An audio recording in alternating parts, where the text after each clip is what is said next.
questions and answers. Welcome to our May 5th live car shopping strategies. My name is Deshone. I'm known as Deshone the Auto Advisor. And over the next 60 to 90 minutes, I'm going to be sharing what we call the cars from home philosophy, the way you can shop, get bids, make your car buying simple, empower yourself, and guarantee that you did not leave any money on the table. We're going to talk about a lot of things you may not be familiar with. We're going to talk about things you have not heard before. We're going to tear back some mindsets that the car business has programmed in us for their profit. And we're going to tear down those mindsets because they're costing us thousands and they're making the greediest dealers in this country thousands of dollars. And we're going to get rid of that. So this show is sponsored by my new digital book. It's called Cars from Home, 7 Steps to Saving Time, Money, and Avoiding Dealerships. So I wrote that book to give you everything I know, everything I learned at Mercedes-Benz, at General Motors, running my own brokerage, and the hundreds of people, thousands now, that we've helped since 2021 to empower themselves in their car purchases. So part of my welcome offer to you is it's normally $97. You can get it for $24. That's my welcome offer for 30 minutes, anytime during the broadcast. As we go, you can get yours in my TikTok bio, in my Instagram bio, the YouTube comments, and the Facebook comments. It's a 75% off discount as part of my welcome offer for those of you who take action. And you'll have everything we teach here for the rest of your life. And you'll be able to move the same way you're going to hear me move and the way a lot of people I'm going to show you guys are moving. So no questions off limits. Feel free to start typing your questions. We are live on Instagram, TikTok. Hang on. I got Instagram up here. My man Dolan is moderating, so we're going to try to pull in every single one of your questions. Again, this is our May 5th live. We are live. It is Monday, so let's get to the questions. Okay, we got some coming in already on TikTok, Dolan. I see it is what it is. I'm just going to pull that one. I need to do one on shady mechanic shops. You should. If that's your area of expertise, the public needs to know from someone who's an insider what is going on in mechanic shops. I'm sure they get a lot of value. If you guys want, it is what it is to launch a channel teaching people how to avoid shady mechanic sites, type ones in the chat so he can know that he should go ahead and do that. Or she. I can't see if you're a man or woman. But let's get some questions going. Yasoy Tommy, I see you on TikTok. Interested in leasing, but I know I will go over the mileage. I drive a lot. Well, here's what you do. Give you an example. I'm leasing right now. I've never needed more than a 15,000 mile per year lease. So all of my leases have been 12,000 miles. I've never needed more than a 15,000 mile per year lease. Now, sometimes, that was because my family worked a little further from where we lived. We got a 15,000 mile per year lease, but most of the time I'm getting 12 because that's what I need. That's what I use. Now I'm paying $499 a month for this $55,000 Infinity truck. I got a 1% lease on it. I got my bids, the way we teach at Cars from Home. We're big on multiple offers. That's the only way you're going to save the big money and guarantee you got all the money is to get multiple bids. We teach you how to do that. You can do it by phone too. If you want to try to do it by phone, God bless you. We do it through email. We do it through emails and templates, and that's what we do. But I'm paying $499 a month for 12,000 miles. Now, let's just say I needed 15,000 miles. I would have bumped that lease up, and instead of $499, I'd be paying probably $30 more. So call it $530. Now, let's say I'm a high mileage driver at 20,000 miles. That instead of $530, I would probably be paying $620. And there I got my 20,000 miles per year. So the key is, and this is what you'll hear, people will blame the leases for not understanding that they choose the mileage.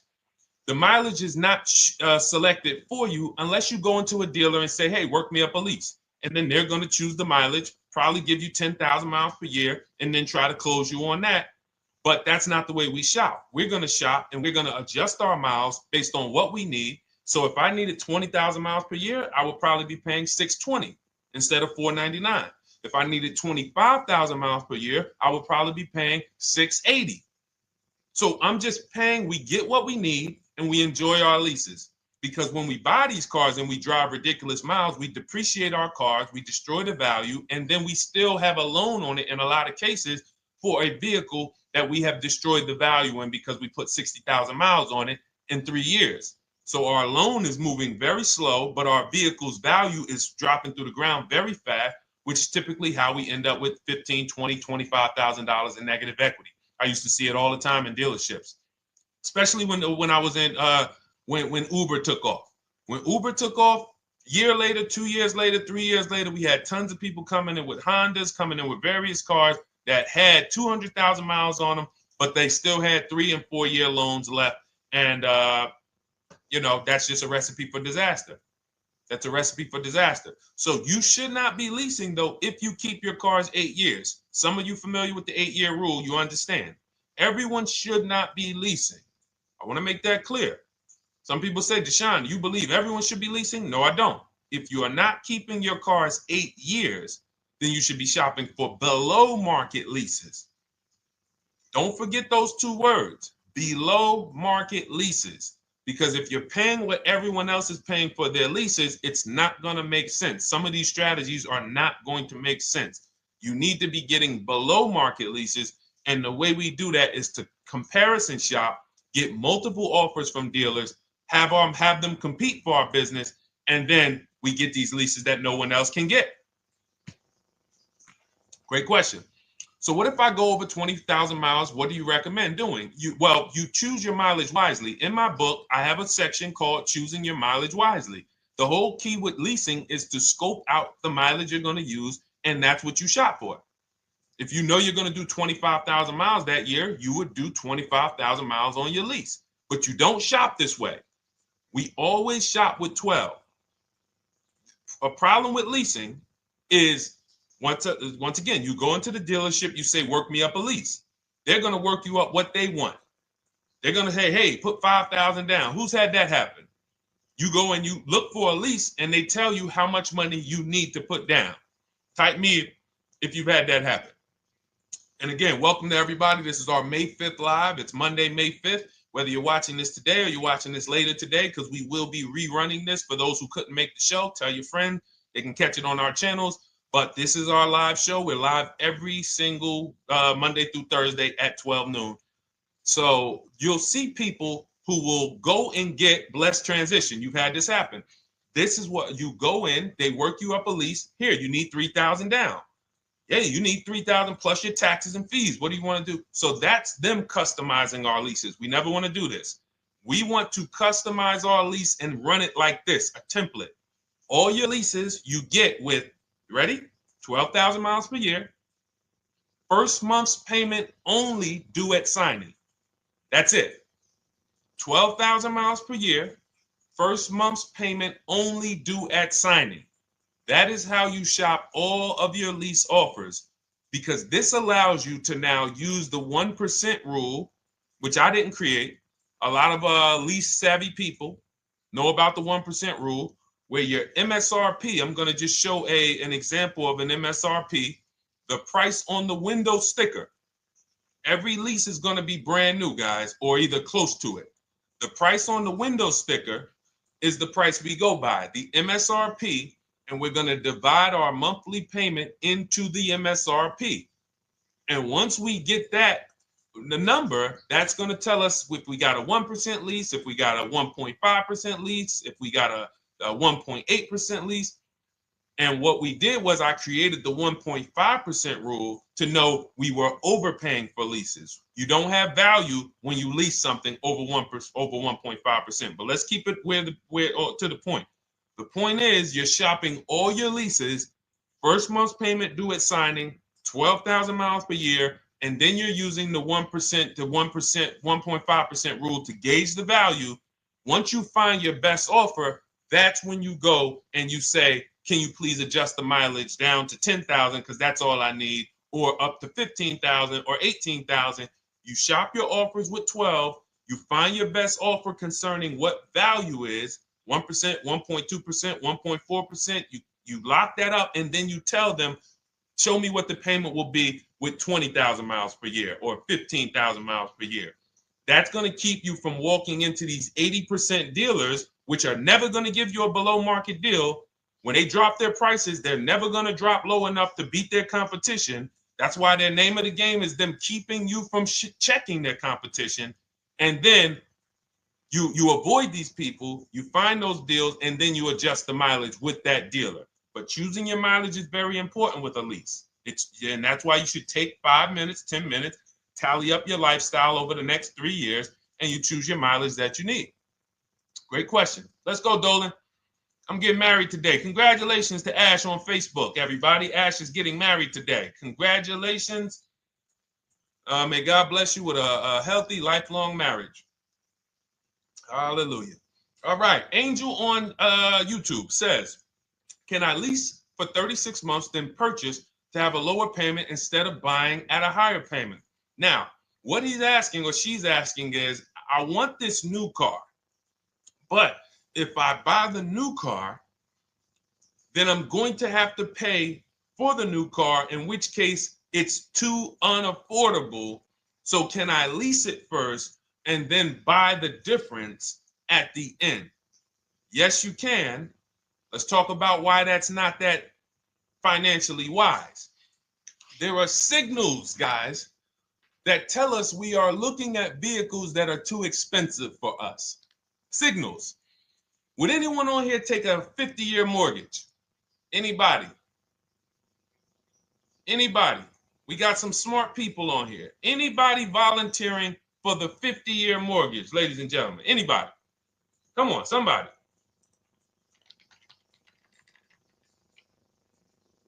No, why not? Why not? Why is everybody saying no to the 50-year mortgage? Because we know it's ingrained in us that a 50-year mortgage on a house means we can't afford that house, right? Same thing with cars. There's signals. And so when we cannot finance a brand new car and it's affordable, what should we be doing? We should be going to get a pre-owned car. That's what we should be doing.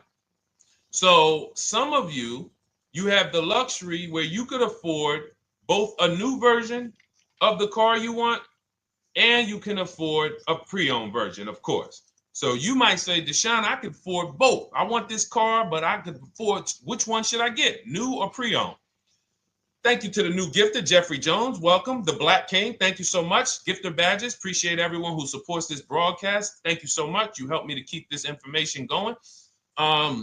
So what you're saying is, I could afford both. Which one should I get? In that case, it's a matter of your values. Do you want a brand new car? You want to treat yourself? You only get it every 10 years. So it's like, hey, I only get a new car every 10 years. I'm going to treat myself to a brand new one. Curtis Thomas, thank you for sharing. Or you might say, you know what? I want to go to value play. Even though I could afford a new one, I want to knock 20, 30, 40% off the price, and I want to get me a pre-owned version. So that's the people who could afford both. Some of you, you're like Angel, who like, I want this car, but I can't afford it new. In which case you go pre-owned, because you don't want to lease a car 3 years, even if you get a below market lease deal, great lease payment, turn around and buy the difference, because you're typically going to need a 5 or 6 year loan for the difference. Once you get that 5 or 6 year loan, you add that to your 3 years that you leased the car, and you got 8 to 9 years of payments on the exact same car. 8 to 9 years of payments on the same car. This does not make financial sense to pay that long on a car. This is, you can't reach the reward stage where the car is paid off and you're putting money to the side for maintenance and repairs. You know, you got a paid off car, because the goal with purchasing is to get to that long-term ownership where the car is paid off. I don't owe anything on it. You know, I got a couple $100 I put to the side for maintenance and upkeep, but that's all. That car is paid off. I can keep that thing for 15 years. I can pass it down to my son, my daughter. We got an extra car in the family. That is the value of purchasing. So if you have a payment for 8 years on a car, you don't get to that stage. So that's why before I would ever recommend someone lease and then purchase the balance, I would recommend someone purchase a quality pre-owned car and get it at a below market price. Okay, does that make sense? Okay, everything that we're talking about, guys, is in my new digital book. It's called Cars from Home, 7 Steps to Saving Time, Money, and Avoiding Dealerships. Has everything we teach, because the name of the game is learning how to structure your deals. When should I lease? When should I purchase? And then once you have your structure, getting bids on everything to make sure you don't leave any money on the table.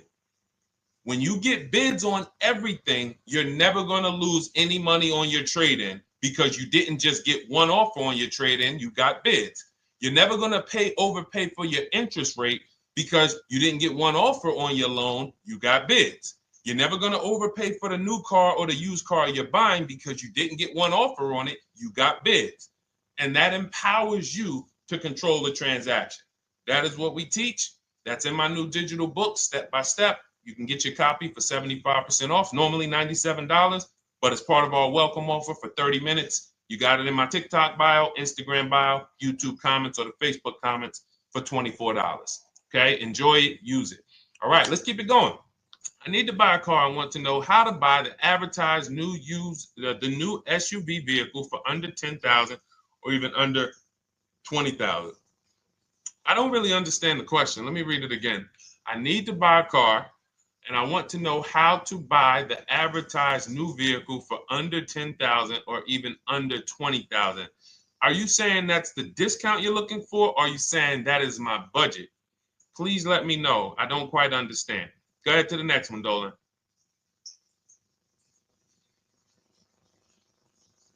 All right. If the Carfax report only has service maintenance, is it okay to purchase? Okay, so all right, this is a great question, guys. This is about used cars. Who's going to be shopping for a used car in the next year? Type the letter U. Type the letter U if you're going to be shopping for a used car in the next year. And for those who just joined, this is our Monday, May 5th, live car shopping strategies. So we are live every Monday through Thursday at 12. And for those of you who are watching the rebroadcast later in the day, you can, you'll get your questions answered. Somebody might ask a similar question, or you can join us Monday through Thursday at 12 live. Yes, so we got a lot of people who are going to be shopping for a used car. We got Buffy on Instagram, Fran Bar. Who else? A lot of people not buying? Okay. Instagram, the only people buying used cars? Okay, well, let's talk to you guys. Listen, so here's when you're looking at a used car, what you're focused on is first the service record. First the title history.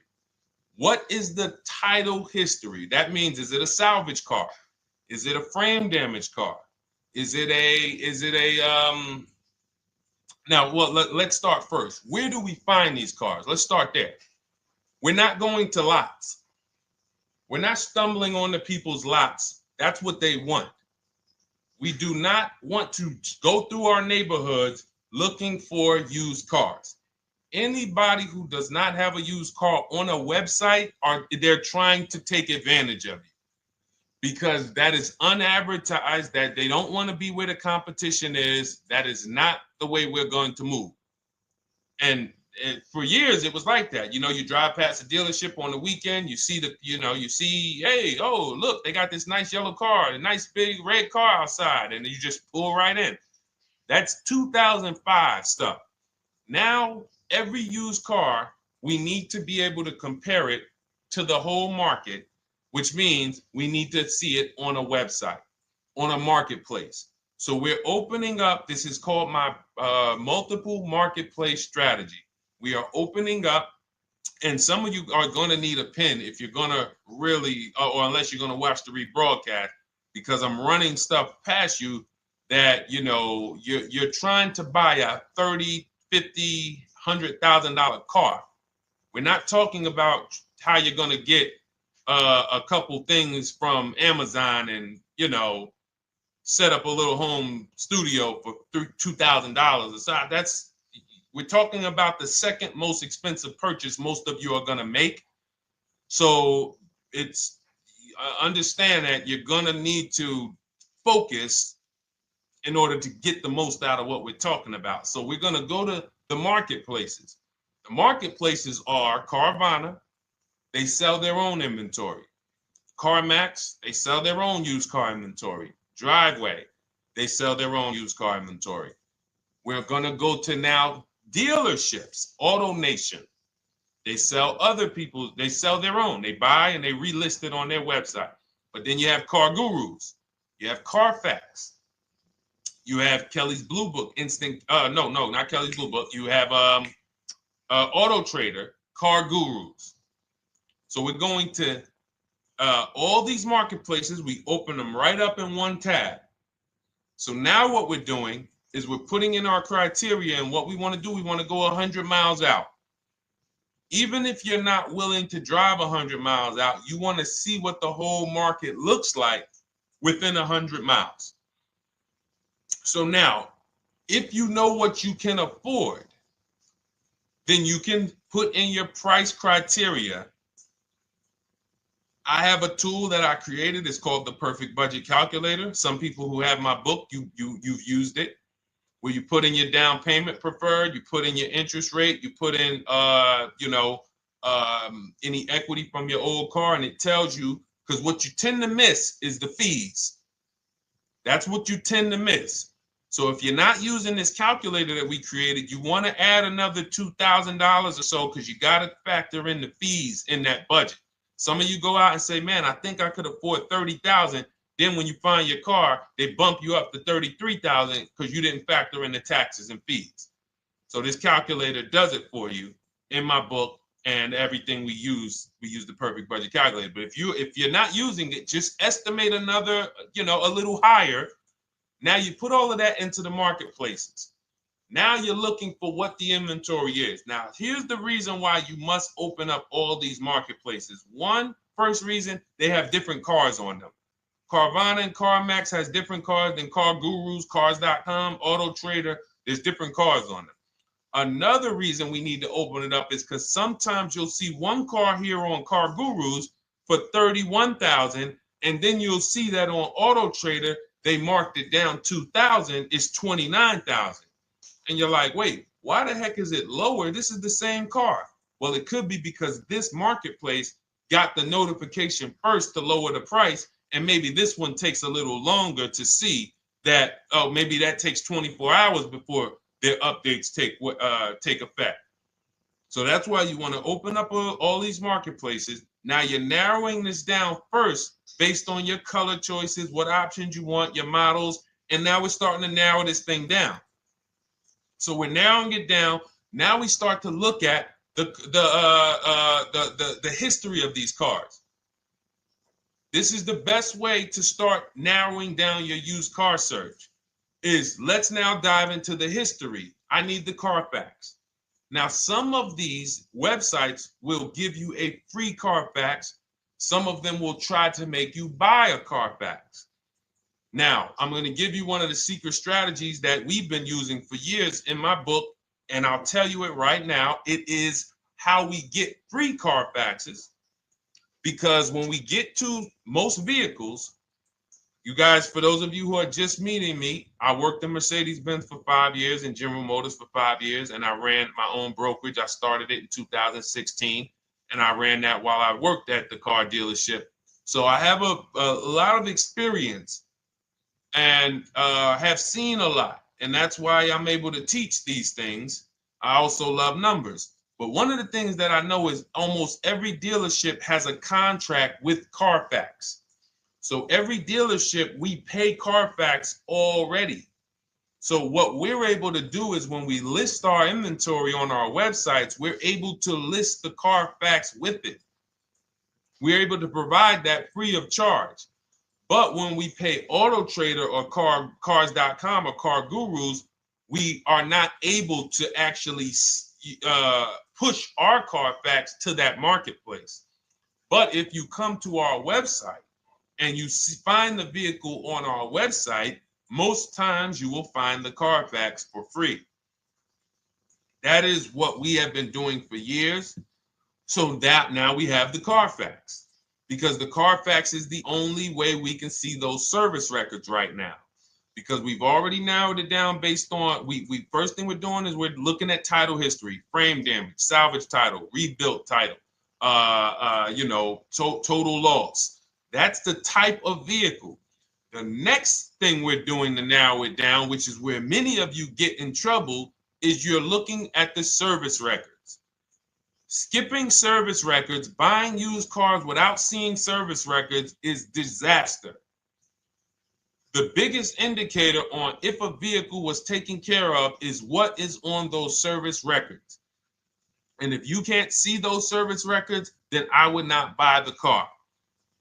Somebody say, oh, I'm changed the oil myself. If you don't have proof that you have changed the oil yourself, I cannot see it. I cannot see that you have maintenance this car, and that's a turnoff for me.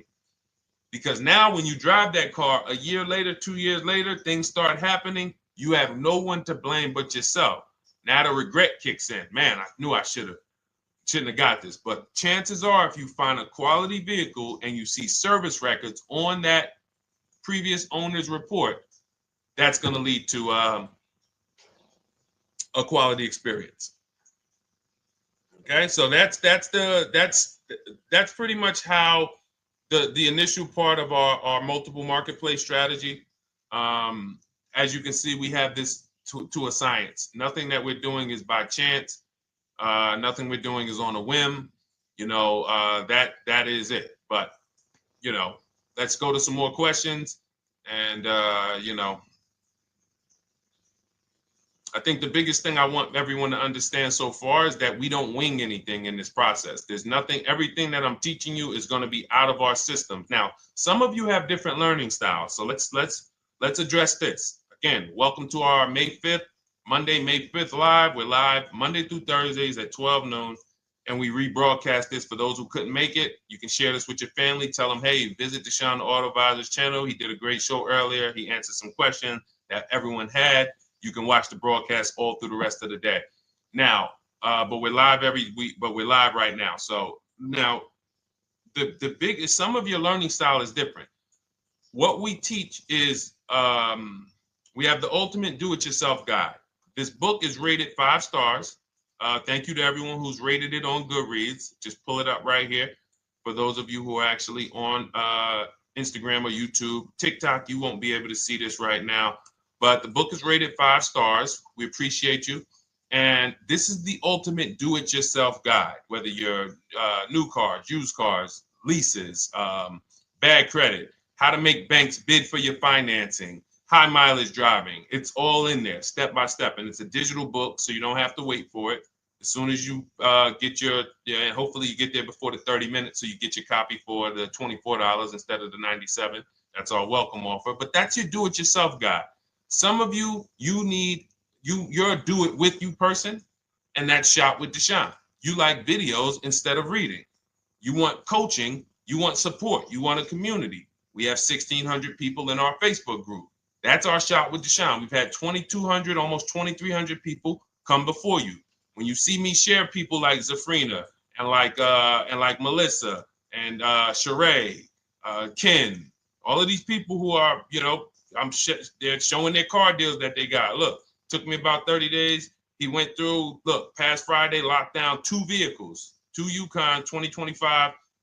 Said he dropped sold the BMW. They dropped the price down to 70 grand. So they took off like 5,200 for him. These are all people who are in the Shop with Deshone. Their learning style is they prefer videos. They prefer, coaching with me. But again, it's the same information.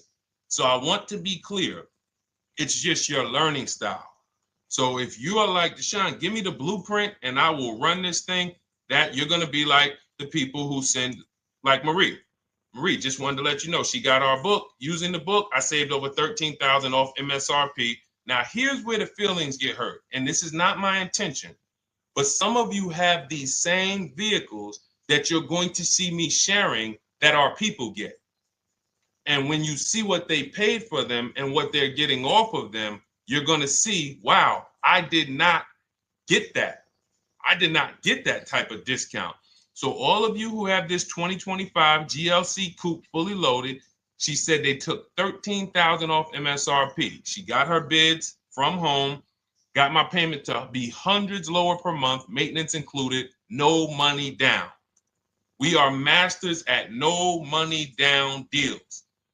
You should not be putting money into these cars unless you intend to keep them for 10 years and you got a great price already. You got a huge discount already. You should not be putting money into these cars. I have never done more than $1,500 out of my pocket for any lease. And when my car that I bought, I put money down on that because I bought it to keep it. But everything else, we are shopping with no money down. So you're going to see that a lot. So again, depending on your learning style, you can head to my bios and to the comment sections, open the Cars from Home Toolkit, Shop with Deshone might be right for you. I don't care how you get the information as long as you are saving the money. I don't care. If you could do it with a $24 book, do it with the book. I would rather you say, man, this guy Deshone helped me. I bought his book. I got it on the sale because he did the welcome offer for $24. And man, I done got 4, 5, 6 cars using this thing. And all I paid was $24. Congratulations. I will celebrate that. I wish that for everyone, but that's not everyone's learning style. So, okay, Dolan, let's keep it going. I'm sure we got a lot more questions coming in. Molly from Facebook, great to see you. Needed to be here. Well, I'm glad. I just ordered a new vehicle last week, expected to arrive in 3 months. I need a breakdown of how to get out if the options they want, get out of the options they want to the MSRP. Well, first of all, what you want to do is you want to get bids now. You do not want to wait. For those of you, she's ordered a car. She's scheduled to be here in 3 months, and she has not locked in her pricing. Now, the reason when we order a car, we are always getting our bids first because the closer your car comes to arrival, the less leverage you have. They know once that car comes in there, she's been waiting for 3 months. She is not going to want to walk away from this car. She is not going to want to do this all over again. And they're going to probably take a shot and say, or if you look for a discount at that point, you probably are going to be like, no, I'm sorry, we can't give it to you. So what we're going to do is we have to now send that request out. Now, there's 2 ways for you guys to do this, whether you're leasing or purchasing new cars. 2 ways for you to do this. You can do it your way, which is calling around. Calling around, not going into dealers, calling around, ask for sales managers, try to get yourself at least 5 offers. Because the only way you're going to see how overpriced the offers are is to actually get multiple offers. So I'll give you an example. I'm showing you guys on the screen what a market report looks like.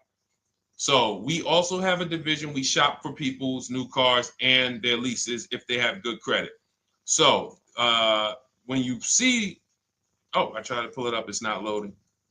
So what you're going to see, and some of you who've used our stuff, you can testify to this.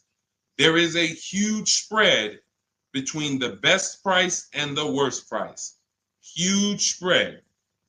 So in order for you to know you actually got the best price, you need to see 4 other offers that are higher.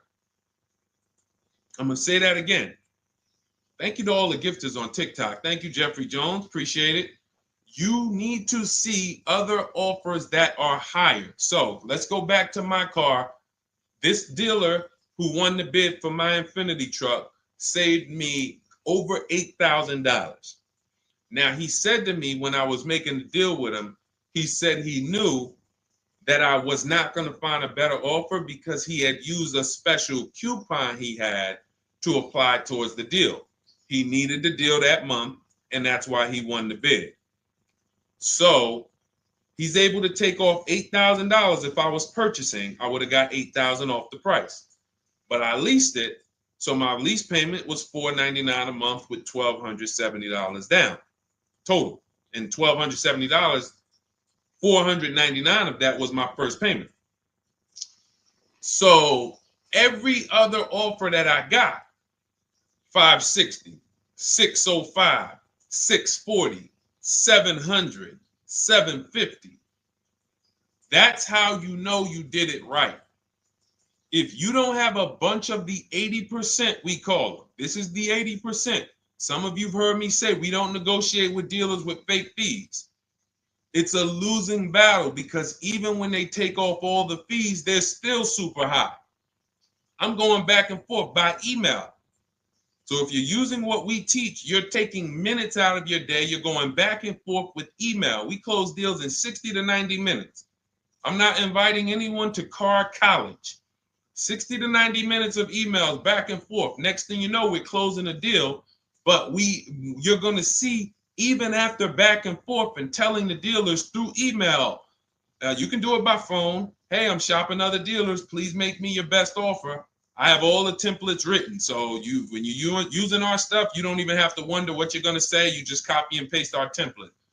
But even after that, you're going to see, wait, these people are still giving me super high prices, even though I told them I'm shopping, even though I told them I'm serious, I could buy the car right now, even though I gave them every single thing I need to give them to get an offer, they're still $150 a month higher than my best offer. That's going to prove to you that they are the 80%. They are not coming down. When they say this is our best deal to their customers walking inside, they're not lying. It is their best deal. It is not the best deal. It is their best deal. Their competition's best deal will blow their best deal away. And the only way you do that is by getting bids. So that's what you need to do, Molly. Take exactly what you're looking for. If you want to call around, call some sales managers and say, hey, listen, this is what I'm looking for. I put in an order, but I'm not dead set on the price yet. Haven't really gotten, I want someone to lock in a price for me. And hopefully you're purchasing, because if you're leasing, it's tough, because once that lease comes in, you do not know what the lease program is going to be. So if the lease program is bad, then you could find yourself jammed up. Now, here's what we try to do to prevent that. It's not always possible. Here's what we try to do. Once you have found the best dealer who's won the bid, now what you're going to do is say, based on this price that you're selling me the car for, can you give me a lease estimate now? So let's say I'm ordering this Infiniti. I shop around, I find a dealer who says, all right, Deshone, I'll place the order. I'll take $6,000 off list price for you if you do the business with me. Perfect. Can you give me a lease quote based on that now? I know this is not the vehicle. My vehicle's coming, but can I get some type of an estimate of what it would be? And then I look at that, and if it's affordable, now I place my order. But I'm not placing an order for a lease blind, not knowing what my payment's going to be when that car gets here. Okay? Does that make sense? I know I may be typing. This is heavy. That's why I told you guys, when you're here with us in car buying, below market car buying strategies, this is like short 60 to 90 minute master classes. This is not lives where I'm showing you how to make macaroni and cheese and turkey and like, okay, yeah, you got your music playing in the background. Hey, listen, all right, what I need? Oh, hand me the Sazon. No, you could do multiple things. This is heavy finance talk for 60 to 90 minutes, and it will change your life. And I just saw my girl, Lisa. Lisa, good to see you. Lisa's been, she's been learning from us and rocking with Cars from Home. Let me see. I'm glad you clarified, even if no money down on the lease, you still really have to give them the first month's amount. Yes, I don't know what I'm going to do yet, buy or lease. No matter, I'm learning lots and sharing with my peeps. Thank you, Lisa. Thank you. Now, technically, you don't have to give them the first month's payment either. What I do is our templates all involve shopping, first month payment due at signing. But if I wanted to, so let's say, for example, on this $499 a month lease I got on the Infiniti, and I'll actually will add this because I'm glad you said that. The lease that's your first month's payment, so it's not considered money down. It's considered your first month's payment because you're leasing, you're paying 36 months or 39 months. We don't do 4-year leases. We don't even do 3.5-year leases in most cases. We're not doing it. It's 36 months, 39 months. And if they have a really, really good program for 2 years, they will tell us about it. But we shop for 36 months. But you can tell that if I wanted to tell them, you know what, I want to do a straight sign and drive, I don't even want to give you the $499 for the first payment, which means you're asking them to pay the first payment, then it would have just been $500 going back into the cap cost, which would raise the payment probably with interest and taxes, maybe 15, 17 bucks, something like that. So if I truly wanted to bring nothing to the table, I can just have them to, cap the first month's payment. You can do that. You can do that. So you can ask any questions. I know you're in our Facebook group, and so you let us know. But the 8-year rule is your basis for leasing versus buying. The 8-year rule, when you guys open up my book, you'll hear me talk about this. I'm going to make a whole lot more videos about the 8-year rule because it is the parameters for how to know whether to lease or buy. It takes into account how drastic cars depreciate. They lose value like crazy. All the losses are in the first 5 to 7 years, and you don't win until you've kept the car at least 8 years, compared to someone who's getting a below market lease. So let's take an example. You look at somebody like, Brian. Brian got my book. Just finalized my first ever lease using your system. 2025 HRV Sport all-wheel drive, $30,000, $505 MSRP. So this is a $31,000 vehicle almost, and he got it for $395 a month, which is a 1.2% lease, no money down. Now, his initial quote from this dealer was $434. This is the winning dealer. But in my book and in our systems, we have a counter offer calculator where we put all the offers we get into the calculator, and then it calculates the best offer and it tells us what to counter. So his initial quote was $434. He countered with the calculator and ended up closing his deal at $395.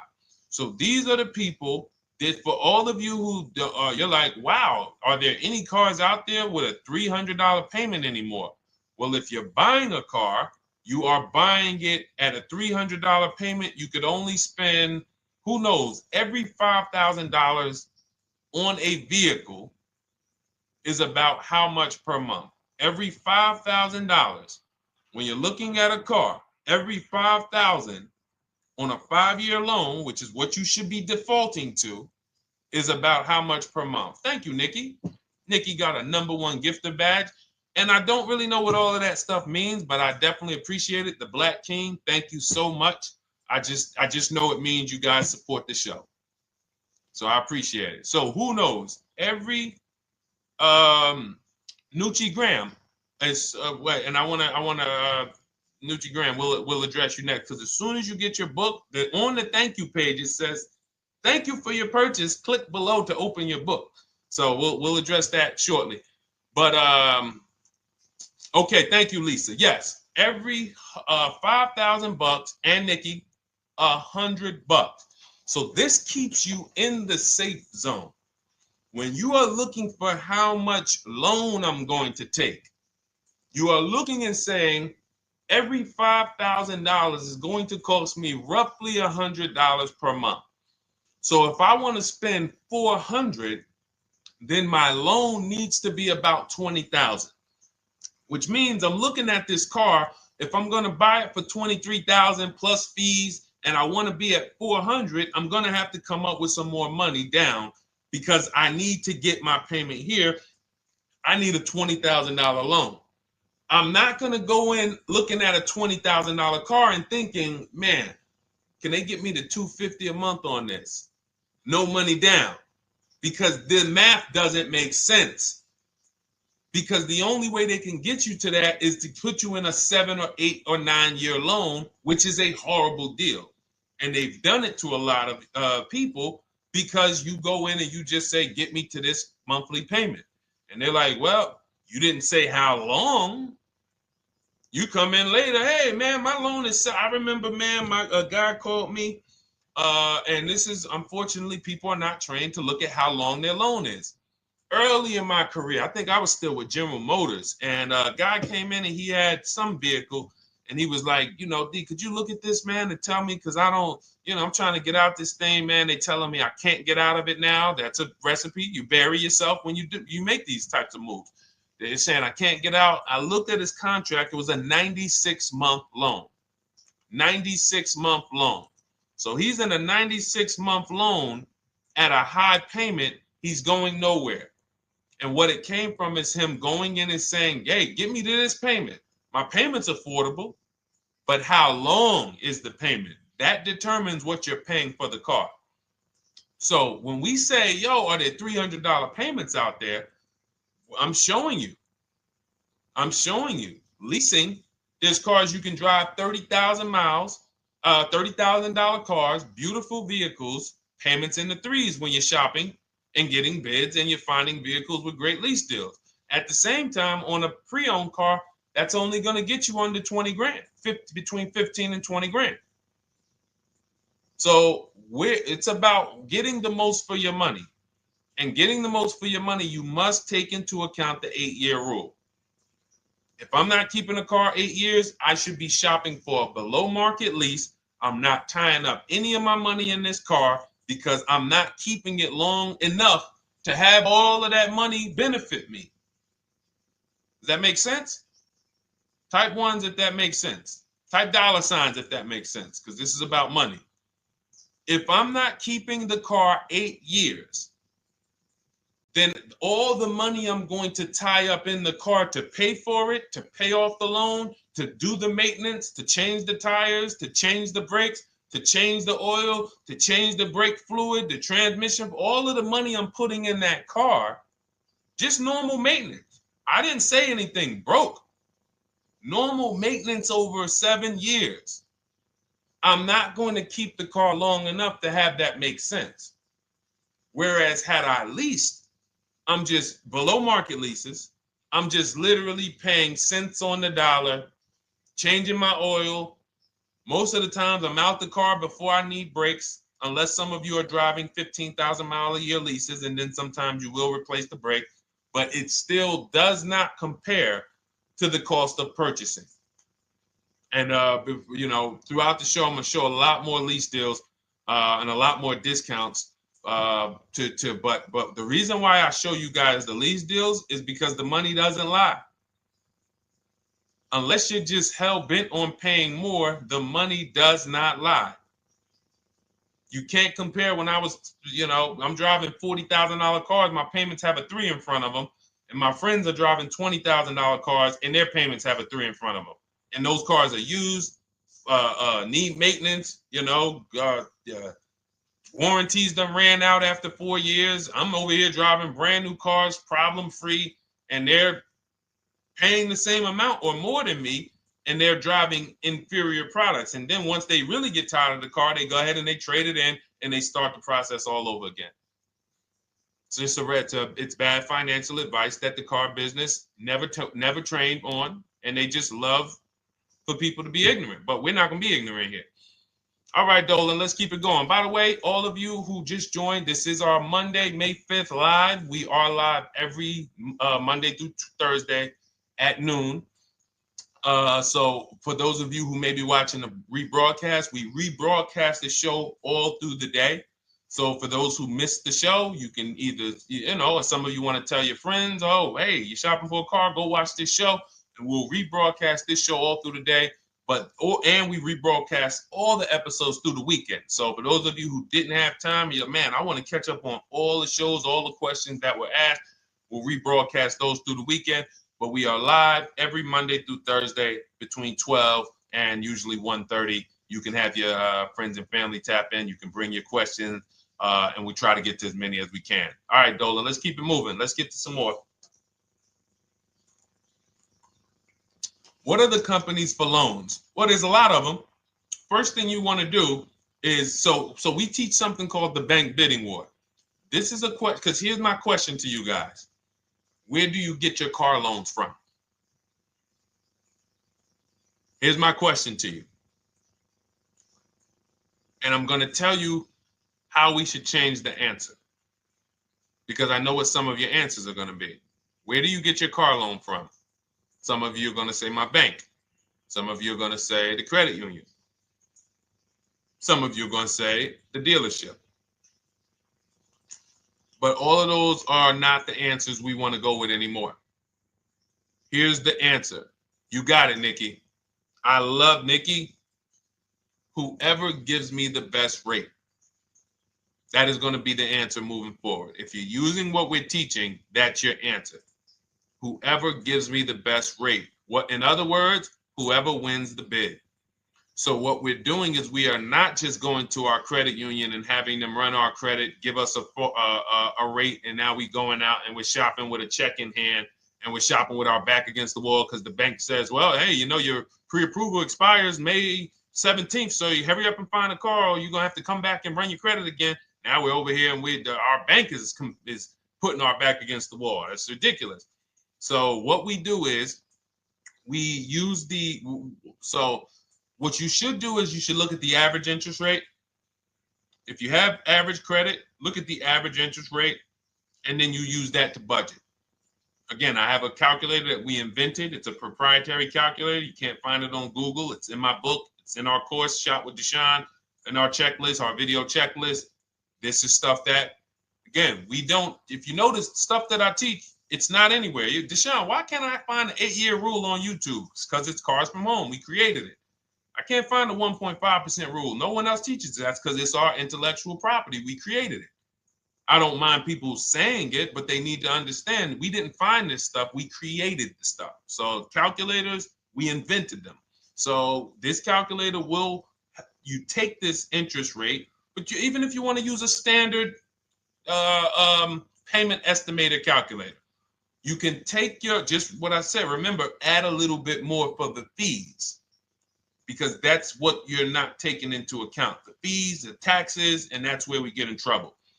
My calculator, our perfect budget calculator, does that for you. So now you want to look at the average interest rate. Type in average rates for cars. Use that for your budget, just so you can know about how much car I can go and get.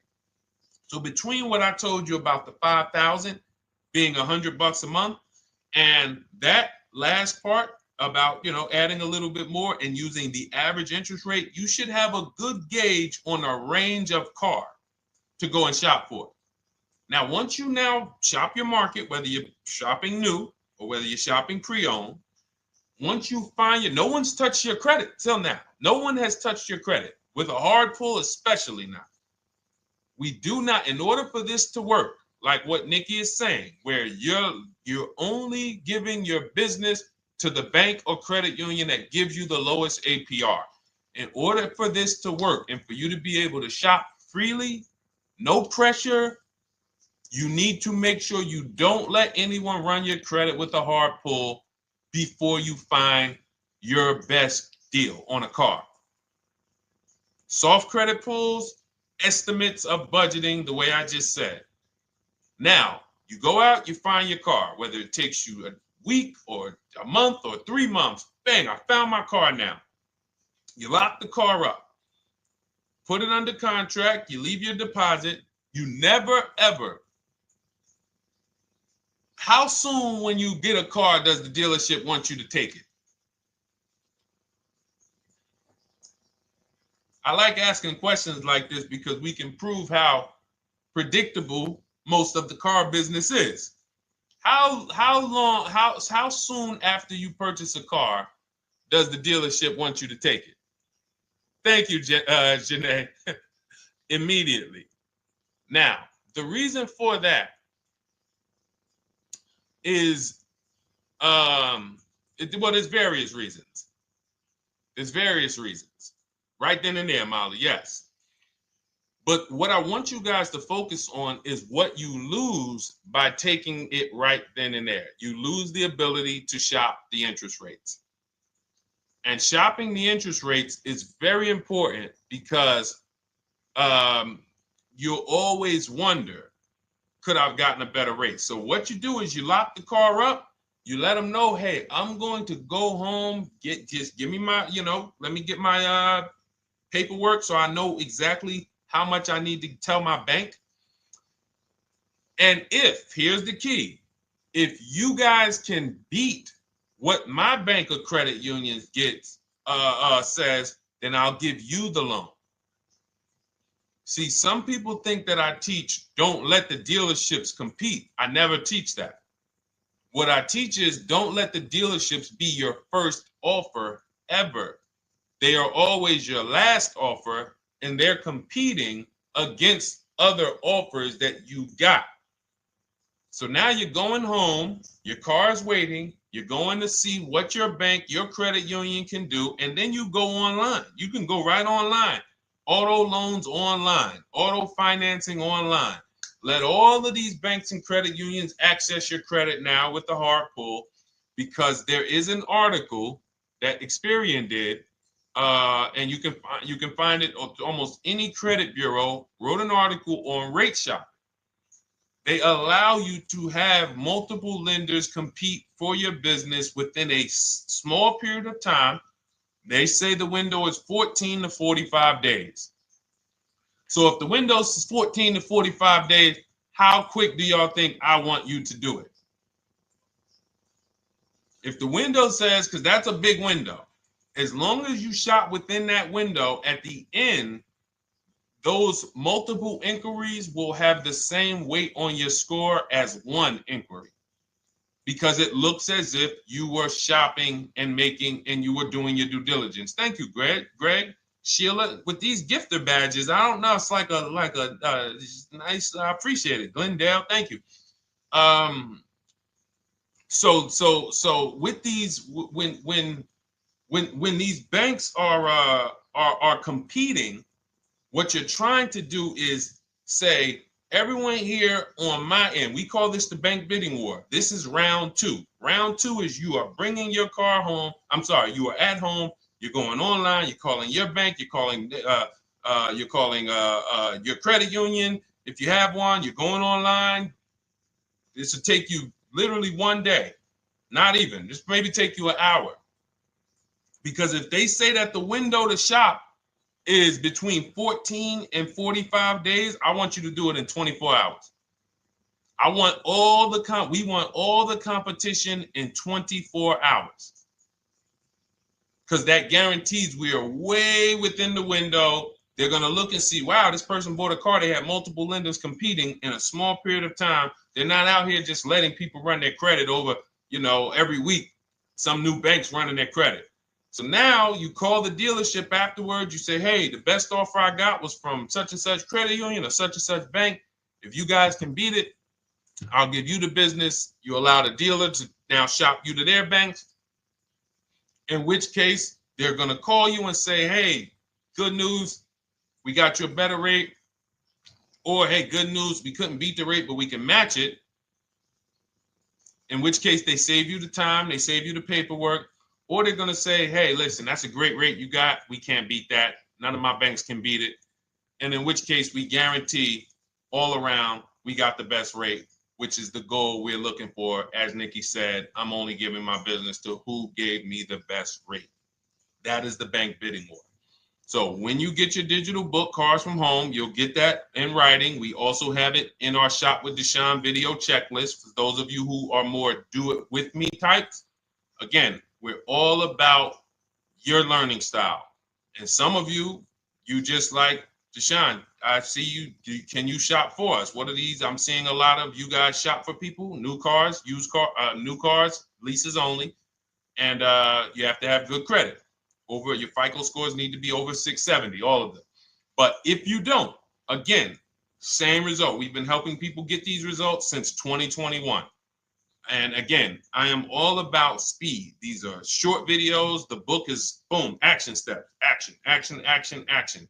I'm not trying to teach you everything about cars. I'm trying to walk you through a path, a 7-step path to get to the result you want all the time. Okay, I'm not taking you to car college. You're not going into the car business. You just need to know how to get the best deal. And that's what it's about, step by step.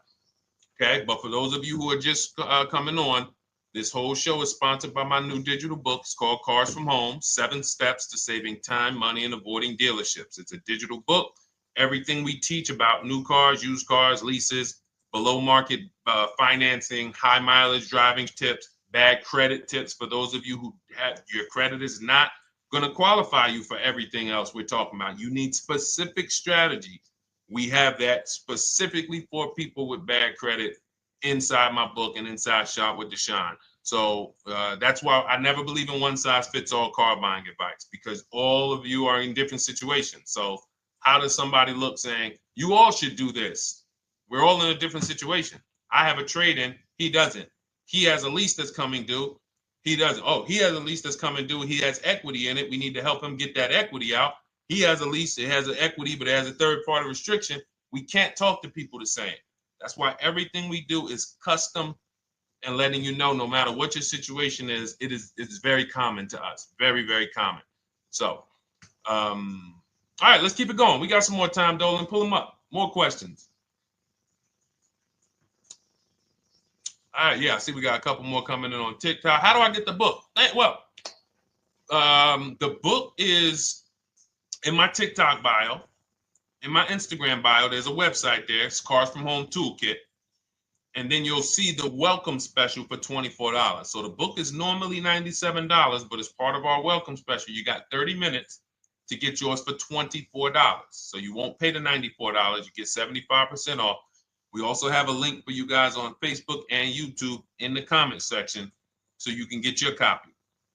And if you're going to spend a couple more minutes with us, I would appreciate if you share the broadcast with one person that you care about. So that can help,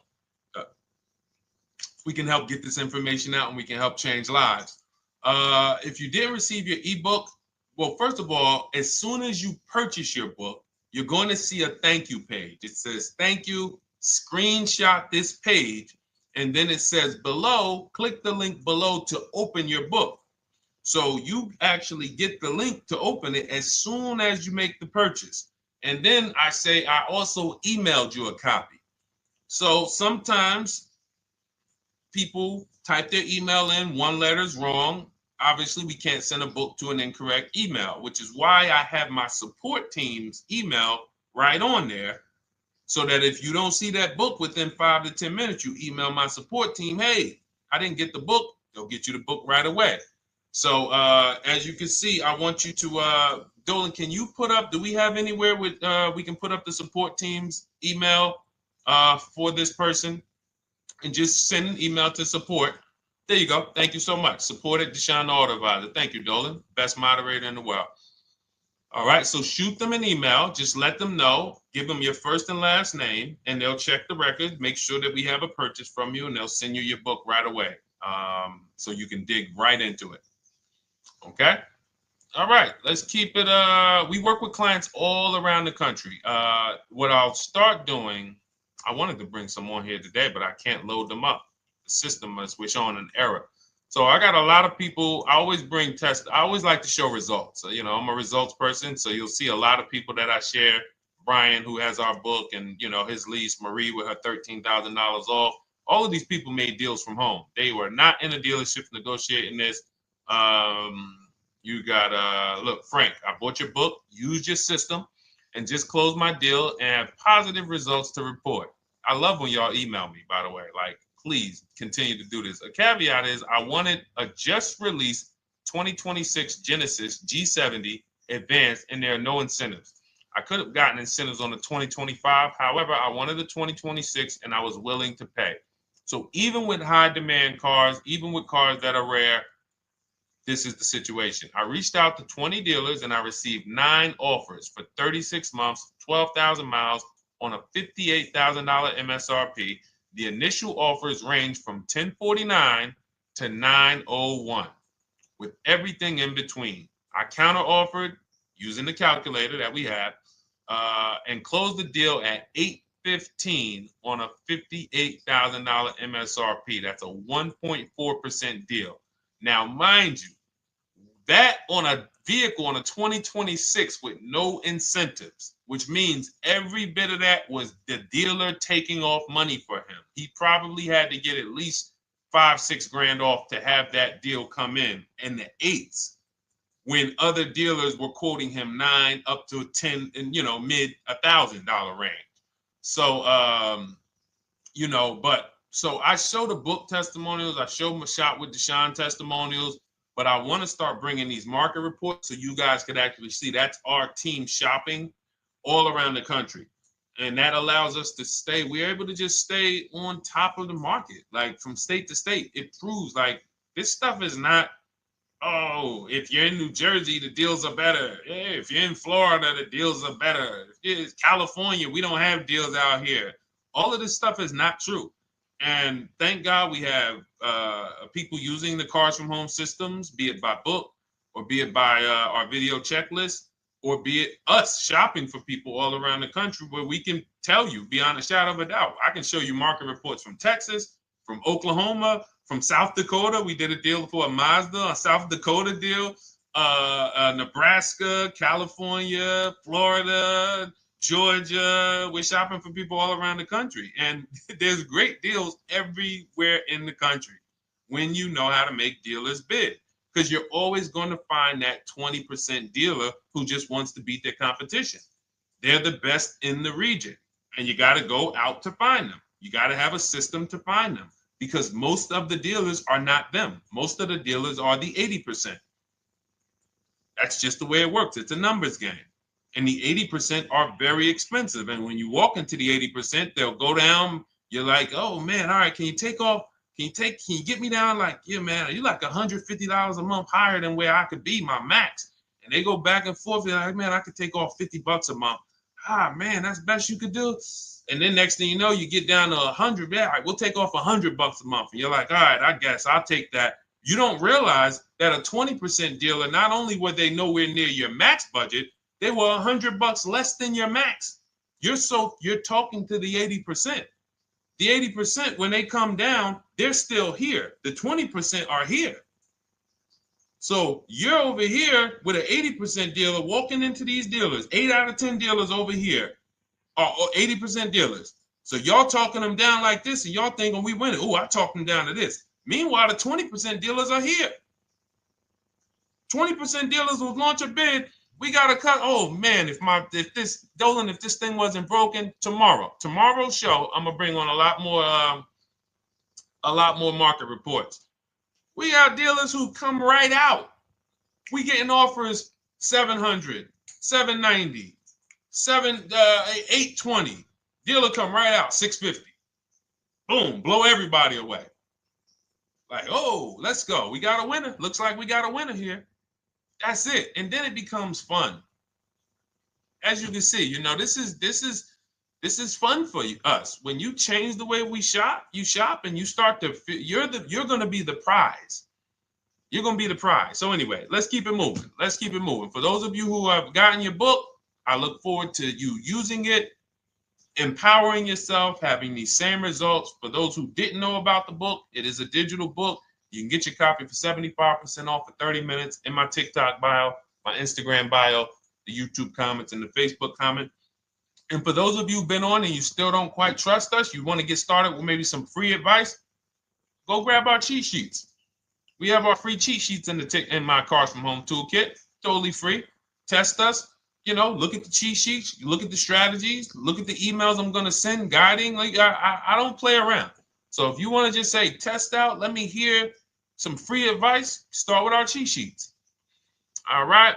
Yes, I'd actually answered that when I read that comment, Dolan, on TikTok about do we work with clients in New Jersey and New York? Well, yes. When it comes to shopping done for you, if you open the Cars from Home toolkit and you're like, Deshone, I just want to relax at home. You guys go shop the market for me. If you have good credit, FICO scores over 670, and you have and you're shopping for a new car or a lease, you can book a call with us and we can see if we can help you. Book a 10-minute call. It's free.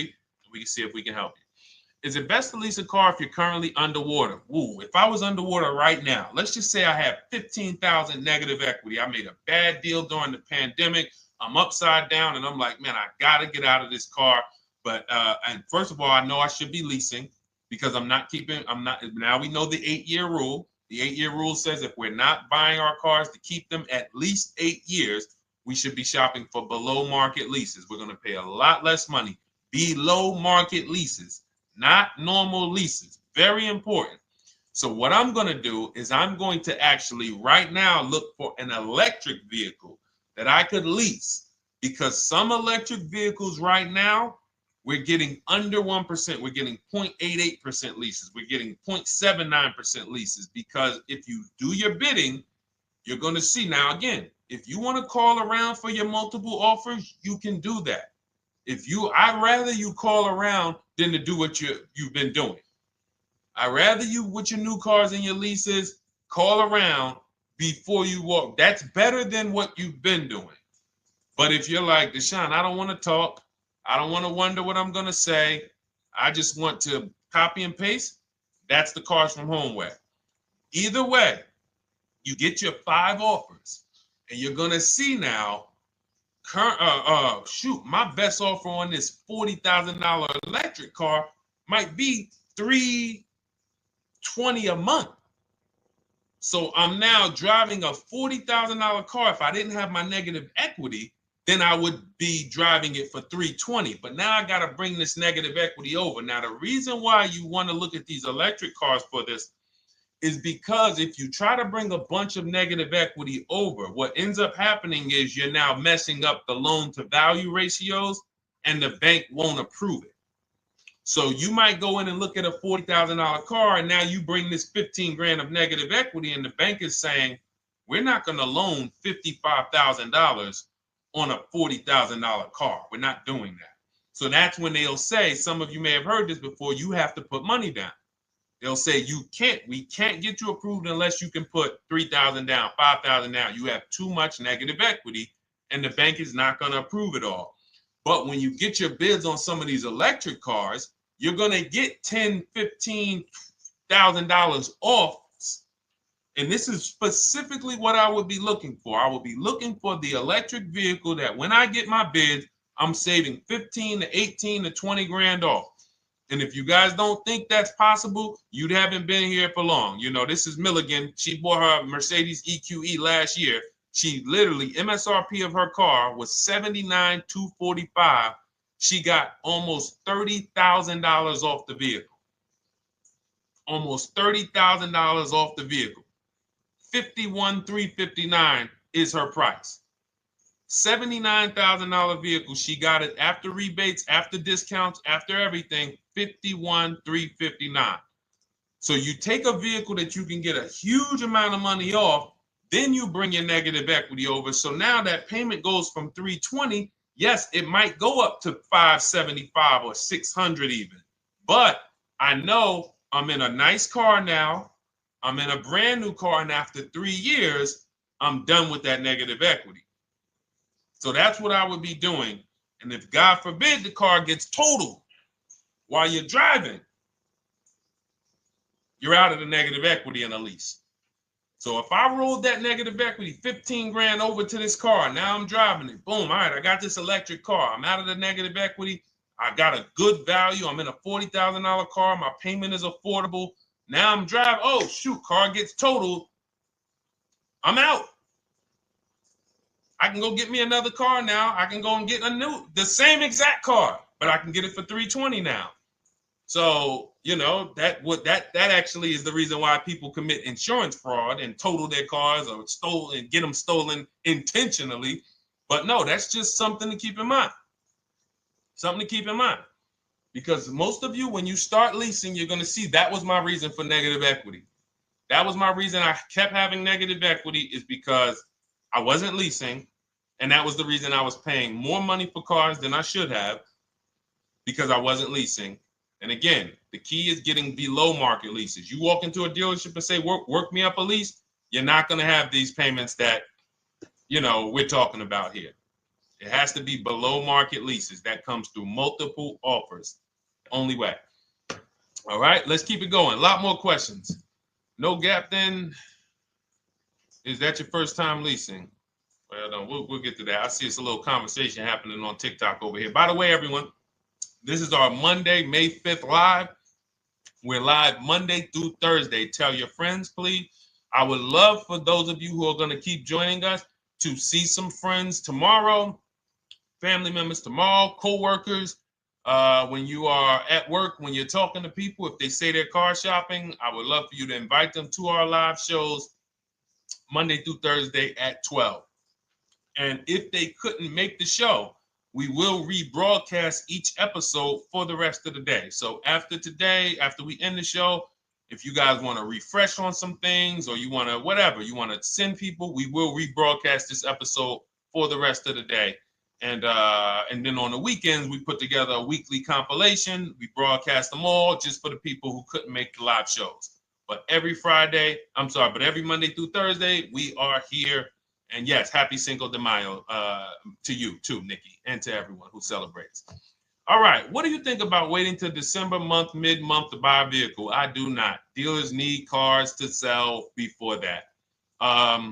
It's a myth. All right, we're going to dispel a myth, okay?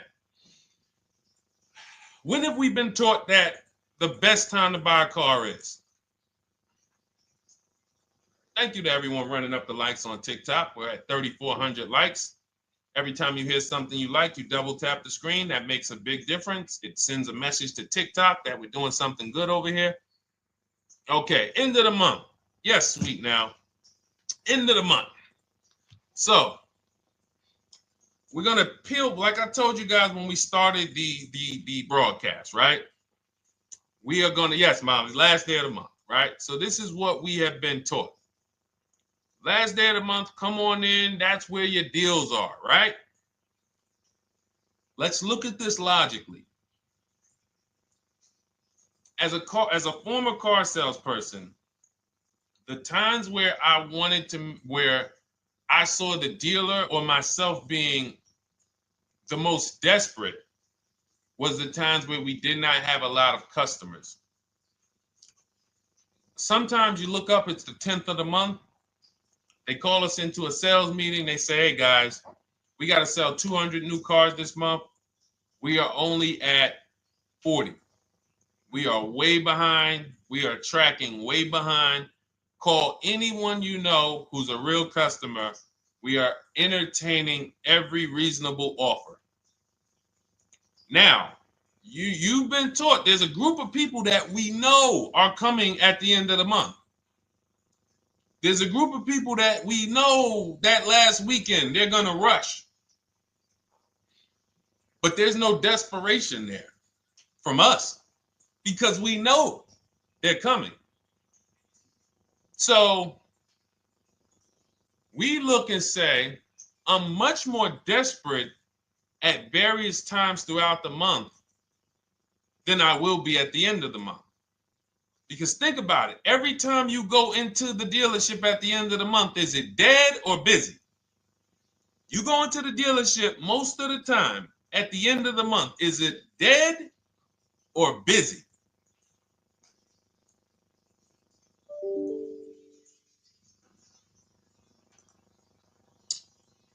Thank you. It's a zoo. It's a zoo. Customers everywhere. That means all the car salesmen are not worried about making a deal. In fact, they're looking at you and saying, hey, Molly, thank you. Listen, I know you, look, I know the payment's $780 a month. I know you said you wanted to be at $499, but, we've been going back and forth. Can you work your way up, get closer to the $780? Because they know now we can take a shot. Because we have some other customers behind you, Molly. Did you see the people walking out? These people just walked out. They're mad. We don't have enough salesmen here. We got people waiting 40 minutes to speak with somebody. Do you think you're getting the best deal when that's the energy? Yes or no? Let's just be honest here. See, you might forget some of the lessons that we teach if you don't have our books and if you're not in our video checklist and coaching. You might forget some of the lessons, but hopefully you won't forget the stories. So you walk in the dealership at the end of the month, the place is a zoo. It's people everywhere. They're ringing bells. They got the big clown, donuts around. Hey, you want a donut? Do we think there's desperation? Thank you, Sheila. Thank you, Molly. There's no desperation here. And they don't magically wait till the end of every month to hit their numbers. Some dealers hit their numbers at the 25th of the month. Numbers are hit. We still got people coming in end of the month. So What we want to do to answer the question is we want to be positioned. What I like you to do, for those of you who are in an emergency situation, you need a car in a week, in 2 weeks, that's fine. Everything we teach can guide you. We've had people who got their cars in 3 days. Like that's not something that is let's see. This is my second go around, much easier, more relaxing experience. Calculator definitely helps. Turned in my CRV, got a 2022 Marcus, some dealers wouldn't do. Somebody, I wanted to read you somebody who got their car in like 3 days, 5 days. That's normal. Again, like I said, we're not taking you to car college here. Like you know, our step-by-step programs can get you to your cars in less than a week, 90 minutes. But you don't want all your car shopping to be emergencies, because here's where you want to be. You want to be able to say no for up to 3 months. Reason is, there's a group of people that walk into the dealerships. They're there right now. They're desperate. They're giving off desperate energy. They can't say no. They back themselves into a corner for whatever reason. If their leases are up, maybe they don't know you can get an extension. If your lease is up this month, you can call. You can get yourself an extension for 1 month. Some leases will be extended up to 3 months, up to 6 months. Those of you who have cars and you're like, Deshone, I'm shopping for a new car, but I don't need it. I just, my car still got some life to it, but, I want to look for something new. This is a position of power to be in. This is where you want to be. You want to be able to say to yourself, all right, let me look at the offers this month in May. All right, I'm going to follow up next month because the offers change. The used car market changes. The lease prices change. The dealer desperation, it changes.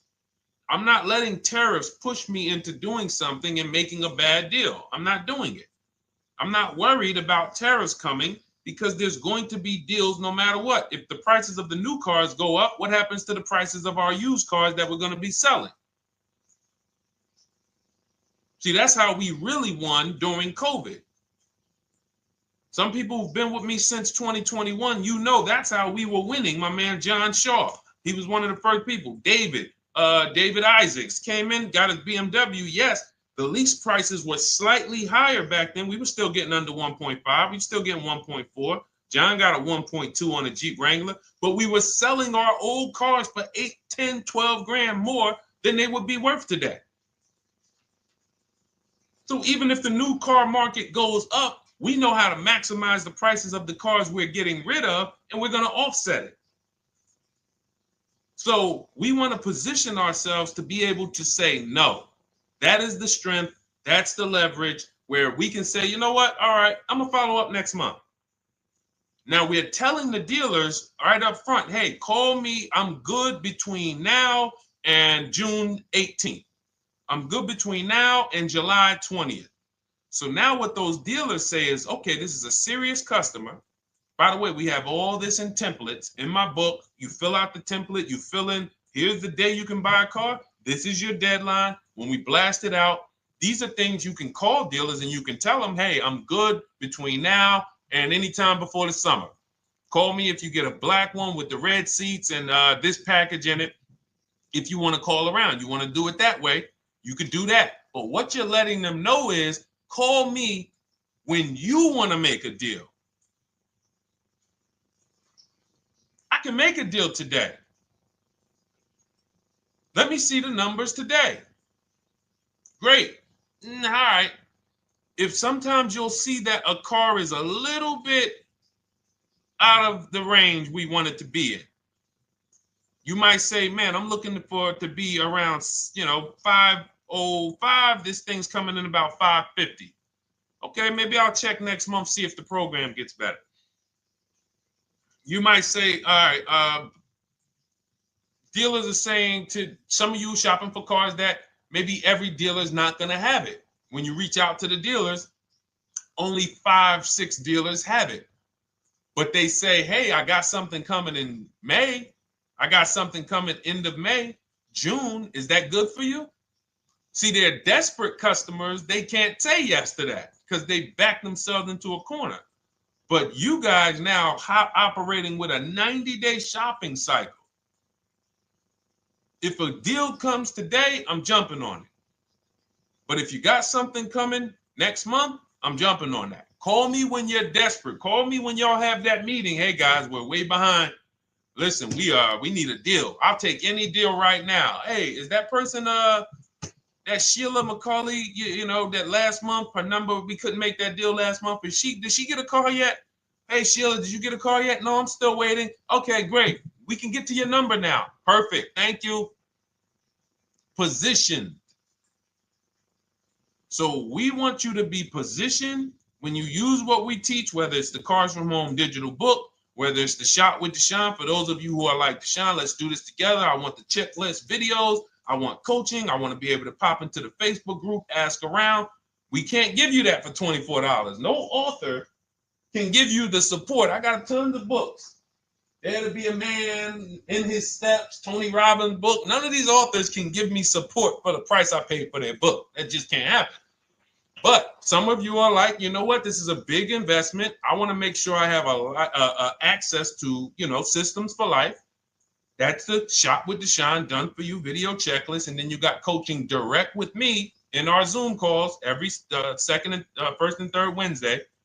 Twice a month we do. And then we got our private Facebook group with 1,600 people. And then some of them are sharp as me. I'm telling you, let's look at, you know, y'all know I brag about Rosalie.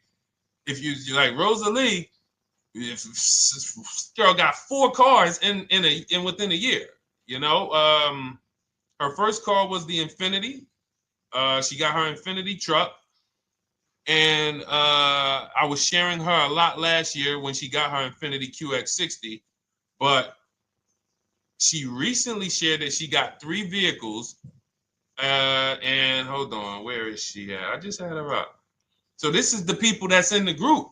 Like, look, 3 vehicles. Big shout out to Deshone the Auto Advisor for making these incredible deals happen. 3 new leases for my sons with only first month's payment down. She got a Nissan Rogue, almost $37,000 vehicle, $399 a month, no money down. Mazda CX-30 Sport, $28,000 vehicle, $28,300, $339 a month. That's a 1.2% lease. And she got a Mazda CX-50 Premium Plus, $40,400 vehicle, $420 a month. 2 1% leases and a 1.2% lease. And the cherry on top, she says, I sold 2 leases. Some of you don't even know you could sell a lease. She said, I sold 2 leases. She had equity. Now, not every lease has equity. But if 8 out of 10 leases don't have equity, then 2 out of 10 do. So if you've just been dropping your leases off at the dealership, hey, here's my old lease. Let me get the new one. Hey, here's my old lease. And you have not assessed the equity. Could there be equity in it? Imagine how much money you've left on the table. Imagine how much, wow, I didn't even know you could sell leases. She sold 2 leases, 2 2021 Elantras, walked away with $6,737 in equity. Deshone, I could not have done this without you. Your program is a game changer. So this is what we want. We want empowered car shoppers. We want people who are not intimidated. I don't care what this market does, whether I need a new car, used car, whether I got bad credit, whether I'm a high mileage driver, it does not matter. We have strategies to make sure you are going to win in this market or any market. Does not matter. Okay? So, for those of you who don't know, the whole show was sponsored by my new digital book. It's called Cars from Home, 7 Steps to Saving Time, Money, and Avoiding Dealerships. It's 5-star rated. Thank you to everyone who's rated it, reviewed it. It has everything we teach in a step-by-step format. It's normally $97, but as part of our welcome offer, you can get yours for $24 in my TikTok bio, in my Instagram bio. Click that website. It's the carsfromhometoolkit.com. Or we have a link for you guys in the YouTube comments, in the Facebook comments, and you just click the $24 welcome offer, good for 30 minutes. And for those of you who have different learning styles, or if you just want some free advice, we have some links in there for you as well. Whether you are a do-it-yourself type, whether you are do-it-with-me type Deshone, or whether Deshone, I think I qualify for that done-for-you shopping, where I can relax at home and you guys go do that work. Or like I said, you want the free advice, just start with our cheat sheets and you can go from there. Whatever is right for you, you get it done. We just want to move you from anxiety, from, oh, I don't know what to say, from watching people online who call dealers and negotiate. Hey, take off $5,000 so I can have a viral video. And now you're talking to an 80% dealer. So the 80% dealer has the $5,000 to take off. So you look like, hey, yeah, see, I just got them to take off $5,000. We don't negotiate with dealers with fake fees. Like there's a saying, we don't negotiate with terrorists. Cars from home, we don't negotiate with dealers with fake fees. None of that stuff matters. Because what you want us to think is, look, see, I took off all of this money. Don't you want to buy the car now? But you took off the fake money. Had we been talking to a 20% dealer, what money are they taking off? The real money. The real money. So if we have two dealers, well, let's say 8, because y'all know I use the 80%. So the 80% are over here. The 20% are this small group over here that we got to find. Now, the 80% are starting so high that when they take off all the money, it's fake money. We marked up our cars. We got platinum kits on them. We got the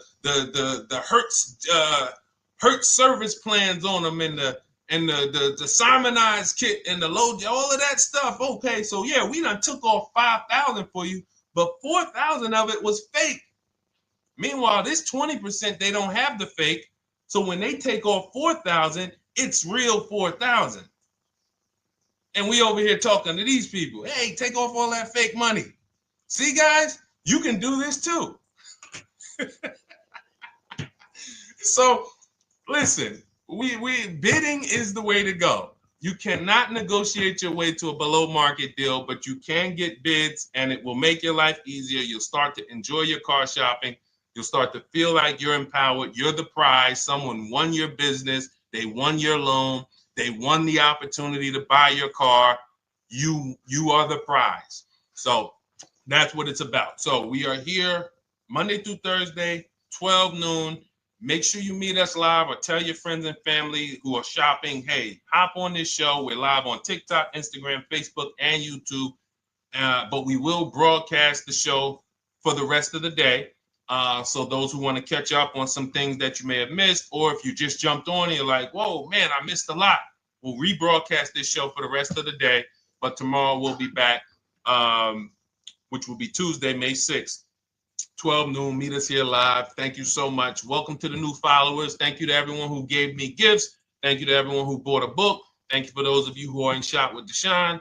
I look forward to your success stories. Always a pleasure.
And welcome to our Tuesday, May 6th live. We do these live streams at 12 noon, Monday through Thursday.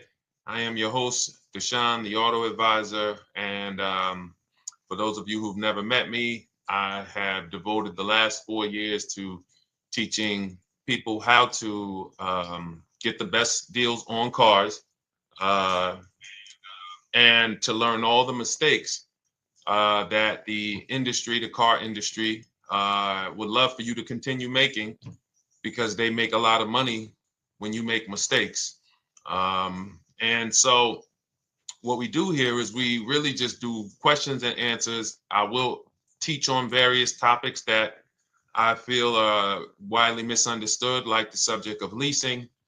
And some of you who are new here, if you've never been here before, could you type a 1 in the chat if this is your first time on a stream? We do these streams about 60 to 90 minutes. And if you're going to get the most out of them, we just ask that you lock in, that you focus, because we will be talking about $1,000 mistakes. Nothing here that we'll be talking about over the next 60 to 90 minutes is hundreds of dollars. You know, I'm not looking to, have you spend some time with me on a Tuesday to talk about how to save hundreds of dollars. No offense, I'm sure that's important to some people, but we are here to talk about things that are affecting your bank account by the thousands every year. And so if you got some time, I would love for you to hit the like button, like wherever you are, and let's just tap in. You can start to type your questions. This whole stream is sponsored by my new digital book. It's called Cars from Home, 7 Steps to Saving Time, Money, and Avoiding Dealerships. It's a digital book. It's 5-star rated. Thank you to everyone who's rated the book and reviewed it. And it's normally $97, but for the next 30 minutes while you're watching, you can grab your copy for 75% off. That's our welcome offer. We always like to reward people for taking action. So you can get your copy for $24 instead of $97. And you can just head to my TikTok bio. You won't leave the show, my Instagram bio, the Facebook comments, or the YouTube comments, and use that link to get your welcome offer, and you'll have everything we teach. So as we go through this for the next 60 to 90 minutes, if you're like, whoa, Deshone, this is a lot. Wow, this is a lot. You can grab the book and make sure you have everything that I teach and everything in a step-by-step format. Okay? So I have my man Dolan moderating. Good afternoon. Thank you, Johnny Miller. Good to see you, Lil G. Again, guys, we are live. This is our Tuesday, May 6th live. We're live every Monday through Thursday at 12 noon. But we do rebroadcast these throughout the day. For those who cannot make them, you can watch the rebroadcast, or if you got to go back to work, we'll be rebroadcasting it for the rest of the day until our show tomorrow. All right, so let's start with the questions. You can feel free to get into it. Okay, do you have to get the extended warranty? This is a great question. This is car specific. A Honda, Acura, Toyota, in most cases, have always had low cost of maintenance and their parts are inexpensive. When you're buying an extended warranty or you're considering it, it is a risk product. It's an insurance plan. So that means you can pay for something and not use it, just like car insurance. You don't necessarily use your insurance until you have an accident. Same thing with an extended warranty. It's an insurance policy. So what you're trying to do with any insurance is see what is the likelihood that what I'm paying for this is going to exceed the price if I did need to use it. So in the case of a vehicle, when you're trying to determine what should I get an extended warranty, there's 2 things that are important. Does this vehicle that I'm purchasing have a high likelihood of things going wrong? We know, and some of you have had cars with histories, and we know there are certain cars, they tend to have things go wrong more than others. And what I like to do is go right to Google and type in repair cost, because this is the second item that we are looking at. We're looking at average repair cost. So if you're buying a 2010, a 2015 Nissan Altima, 2018, Hyundai Sonata, you go right to Google, you type in 2018 Hyundai Sonata average repair cost. Now, if you see that those typically go on the lower side, then that can take a lower set of risk where you might say, all right, likelihood of these things going wrong on this car is slim. But if you see that the repair cost is on the mid to higher side, that's shifting more risk to if something goes wrong, the cost for you to pay for it out of pocket will probably exceed the warranty. So when I work for Mercedes-Benz, who's new here? Type a 1 in the chat if this is your first time on a stream with us. First time you've ever been here, type a 1 in the chat. First time. What's up, William? What's up, DJ Ant Nice? Good to see you. Maggie, good to see you. Enrique, good to see you. Miko, good to see you. Tetra Washington, good to see you. Jan, good to see you. Claire Clairvoyant, good name. First time, if this is your first time, just type ones in the chat so I know. I don't want to assume anyone knows who the heck I am and what my experience is. Daniel Thompson on Facebook, great to see you. So I worked for Mercedes-Benz for 5 years, General Motors for 5 years, and I ran my own brokerage, my new car brokerage, called Cars from Home. I started it in 2016. Now, when I worked for Mercedes, when people were purchasing a Mercedes, what I would tell them is buy as much warranty as you can afford. Buy as much warranty as you can afford, because I knew that when something breaks on a Mercedes, nothing's under $1,000, and typically it's $2,000-$3,000. So a $4,000 warranty on a Mercedes Benz is usually worth every dime. But at the same time, we have cars that, again, less likely for things to go wrong, and then when things go wrong, if they go wrong, they can typically be repaired inexpensively. Good to see you, Arms Reach. Welcome on Instagram. Shout out to the people checking in live. Great to see you all. So that's how you're measuring extended warranties. You don't want to get an extended warranty on a vehicle that has a low cost of repair and a low likelihood of things going wrong. You can then take your money, put a little bit to the side, have a little emergency fund, that same $3,500 that you would have put into the warranty, or $2,500. You put that to the side over the course of a year, 2 years, put $100 a month to the side, and then have that be your cushion just in case things go wrong. It's better for you to have that money in your bank account, and if things go wrong, you take it to your mechanic. You must have a local mechanic. You guys know I swear by local mechanics on cars that don't have warranties. Even if you have a Mercedes-Benz, a BMW, an Audi, something that is typically harder to work on and takes more of a specialized engineer, there are still plenty of places that have those. I mean, there's shops where they used to be Mercedes-Benz techs. Now they have their own shops.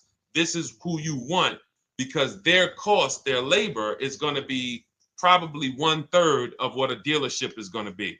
So these are the resources that, again, keep more money in our pocket while getting us the same level of service and experience. Okay, great question. Welcome, Uncle Nene. Good to see you. Uncle Nene. All right, listen. Nicole, good to see you. All right, Dolan, you can pull up the next question. Feel free to start typing your questions. And as we get more questions in, we'll try to get to all of them. You guys know we're not always able to, but we do try to get to all of them.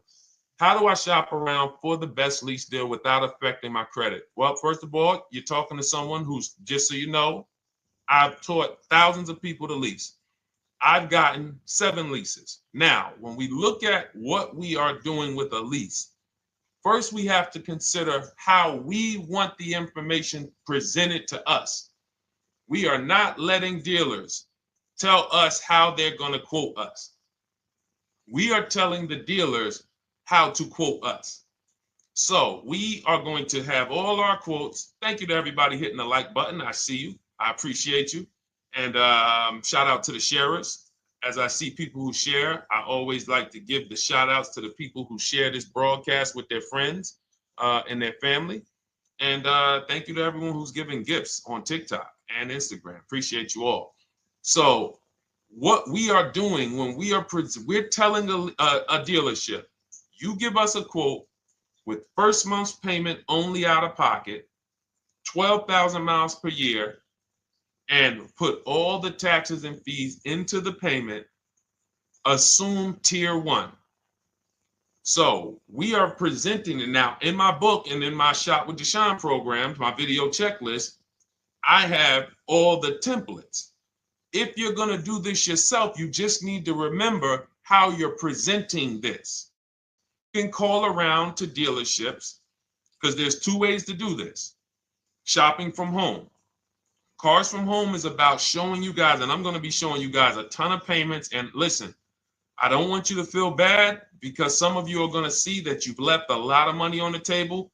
Part of what I have to do here, and I've been doing it for 3-4 years now, is I have to tell you the bad news. For 3 years, I did a masterclass called Everything You're Doing Wrong Buying, Selling, and Leasing Cars. We put probably over 15,000 people through that masterclass. But those were people who were willing to hear the bad news They knew, Deshone, I got to hear the bad news to get to the good news. So as I show the difference in the prices that we get and the people who listen to me get, more than, forget about me, the people who are like you, the people who are on a live, saw a video, and then took action and learned and use our processes, the results they get compared to what you're getting. You're going to see, wow, they're saving $3, $5, $7, $10,000 more than me every single car. And so the Cars from Home system is about bidding. It's about turning your car purchase into a bid. You're no longer begging. You're no longer going into a dealership and begging one dealer to sell you a car, and then you go to another dealer and beg them, sell me this car, please take my money, please take my money. Meanwhile, you're not seeing the entire market and the people who would compete to get your business and gladly give you the service that you deserve by giving them a $30 to $50 to $100,000 transaction, which is what your car purchase is. So now so the big thing to understand right off the top is, now I need to learn this bidding. I need to learn to get multiple offers. So you can do this by phone. You want to do this by phone, you can call around, but you must give them that information in order for you to compare the deals the right way. Lynette, good to see you. Christina, good to see you. Melvin, good to see you checking in. Rudolph, I see you. Once you actually give them that information, 12,000 miles per year, first month's payment only, due at signing, taxes and fees in the payment, assume tier one. I want the tier one offer. Even if you think I not qualify. Now, if you got a credit score above 670, all your FICO scores, most of you will qualify for most tier one leases. So you want to see, what does this look like as I get my offers? Once you get your offers in this format, you can use the 1% rule as the gauge. The 1% rule is been around for more than 20 years. Everyone who leases and who's savvy, we understood if your lease payment is 1% of the MSRP or less, you stole the car. That includes taxes, that includes fees. You're still in the car. So example, we're looking at a $30,000 car, Hyundai Sonata or a Hyundai Elantra, $30,000 car. When we shop all our offers, if that lease payment is $300 per month, with only $300 due at signing. In other words, I show up, here's $300. Good to see you, GDTV. Thank you for checking in on YouTube. Once I give you that $300, that's my payment for the next 35 months. So that's a very, very low percentage of the car you're paying. It's a 1% rule. Now, in order to get a 1% lease, you need a great lease program, which means the bank has to be supporting the car, rebates, incentives, and then you need the biggest discount, the dealer who's going to give you the biggest discount. Now, one of those we can control. One of them we can't. Which one can't we control? And for those of you who are new here, we don't play around here. But my people who are moving, and again, I'll show you, like a lot of people, we got a lot of people who've been following us, using our processes. They're locked in. They're not casually on a live here. We're not casually here talking. They are locked in. Like, boom, okay, I hear you. They're answering, they're typing, they're not, vacuuming in the kitchen and trying to hear. You can't do. We're talking about your second most expensive purchase of your life. It's going to be, you got to lock in. You got to challenge yourself to block out the distractions while we're on this stream, because this is your money. And if you don't take your money seriously, the car salesman will take your money seriously. Oh, I like that. Praise the Lord. God is good. You don't take your money seriously, the car salesman will take your money seriously. Man. So, all right, now somebody remind me the question I asked. I got so happy about that little catchphrase that I forgot who we were. So I know we were discussing, okay, we're talking about the 1% rule. So now, one of the things we can't control is the bank. We don't know what the lease payment, what the lease program is on a car. So when we shop cars, we are going to now look at multiple offers, and here's what you're going to see. Now, I'm going to show you an example of how we know or how we expose where the dealers are concerning pricing. Now, you can't see this on TikTok, but on YouTube, Instagram, Facebook, you guys can see this. I'm going to tell you guys about it. YouTube just doesn't let us do the same type of stream.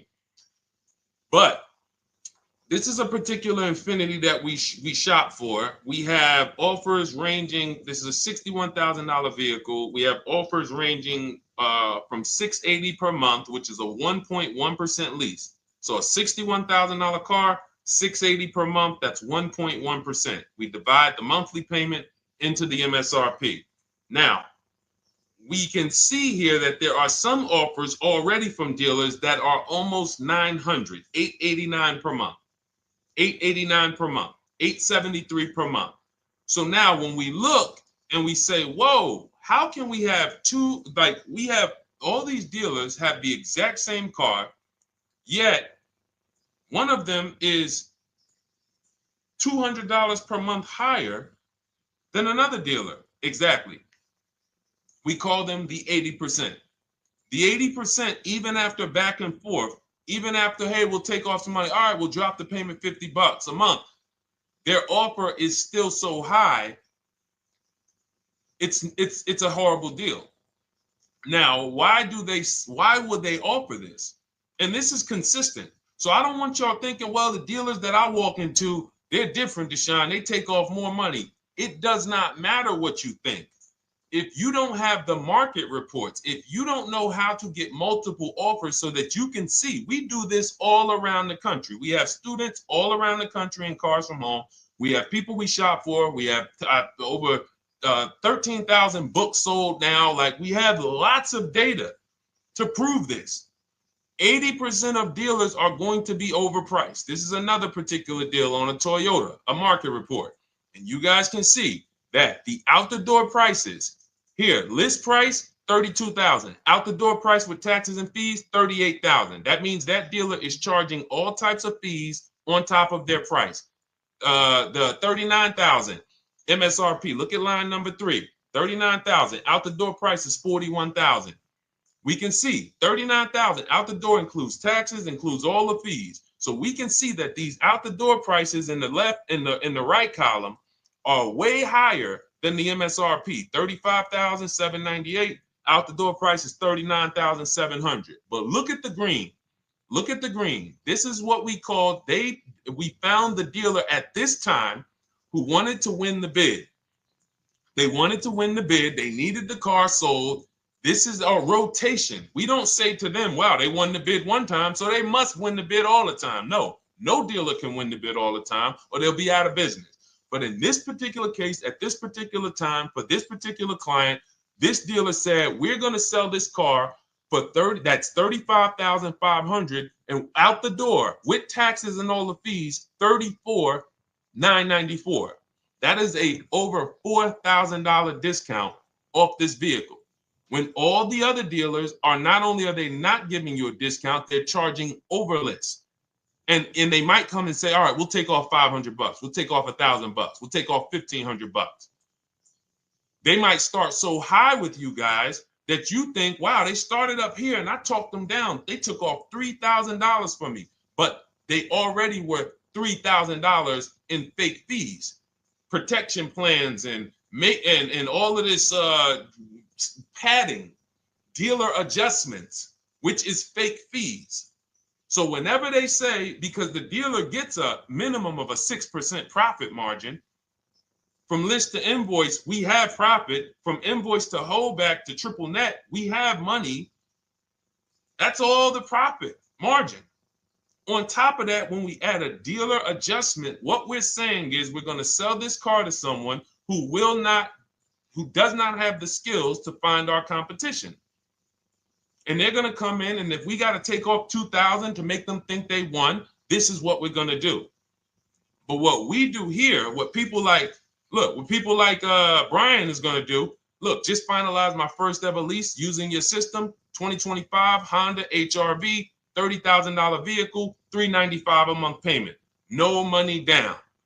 His initial quote was $434. He ended up using our calculator, which we have in our book and in our program.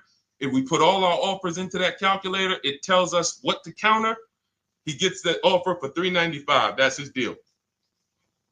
We look at somebody like Wendell. Look, thank you. It's the least I can say for your book, Cars from Home. We're still in the middle of the process. Just sold our car today, like 10 minutes ago, for 30% above value. Why? Because he got bids. Look, using the insights from your book. I've read the book multiple times and told many people about it because it's that good. It's so intuitive and insightful. We'll be moving to the next step soon, and I'll write again. So now you heard him say we're moving to the next step soon. Step 2 in my book is the equity assessment. That's when we get bids for the car we have. We get bids. You're going to go to, listen, you should never be trading your cars in. Let me ask you all a question. Do we get the most money for you name me one thing that we get the most money for that thing trading it. Name me one thing. If I had this iPhone, do I get more money trading that iPhone in for another phone, or do I get more money listing it online and selling it to whoever will pay the most? Trading or selling? Let's go. Who's locked in? Tax advantages are very small. I understand you, Ronald, but the tax advantages, we have people that are selling their cars to cash buyers for $3 to $5 grand more than what they can get on trade. A tax value, a tax advantage for the difference is not, it's minimal. Exactly. Thank you, King Carter. You listed. So the money is in the bids and the competition. So going back to this person who asked the question, how do I get the best deal on a lease? It's going to be through multiple offers. That's my 2 favorite words. I would wear them on a shirt if I didn't wear unlearn, relearn. Because more than multiple offers, I need you to unlearn. Because the people who come with bad information from years, Deshone, this is not how my uncle taught me to buy cars. Deshone, this is not how I ever heard about getting cars. I was always taught just go in and just don't tell them about your trade and then ask to see the invoice and all of this stuff. That's what I was taught. Yeah, but you're not going to get the prices we're getting until you unlearn all of that bad information. Bidding is how we buy everything. When we go into the supermarket to get spaghetti sauce, all of those companies are bidding. They're bidding. Hey, listen, we'll sell you this for $3.99. Hey, we'll sell you this for $5.29. But we got a better product. We got quality. Look at us. Look, it's all bids. Everyone who wants to sell us something is competing, except car dealers. Y'all notice that? So the mindset that y'all got to have if y'all want to really win and save all of this money and get these huge discounts is I'm going to start purchasing and leasing cars like I buy other things. It's going to be a competition. And I promise you, your whole life is going to change. Your entire car buying experience will change forever. You will be sitting here just like my man Ken, graduated, $585 a month payment, no money down on his Nissan Murano Platinum, $50,000 vehicle. He's paying $585, no money down. $50,000 vehicle. How much would a $50,000 vehicle cost us on a loan if he purchased it?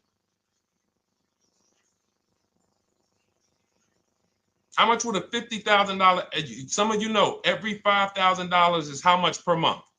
Let me see who's locked in. Who's locked in? Every $5,000 is how much per month on a loan. I see you, Daniel Thompson. Check in. Good to see you, Dane. Thank you for breaking it down with complete truth. Keeping eyes wide open to know what to exactly expect. There you go, Dane. Welcome. Glad to have you here. We do not play around when it comes to this. All I want you doing is winning with cars, in love with your deals every time you get a car.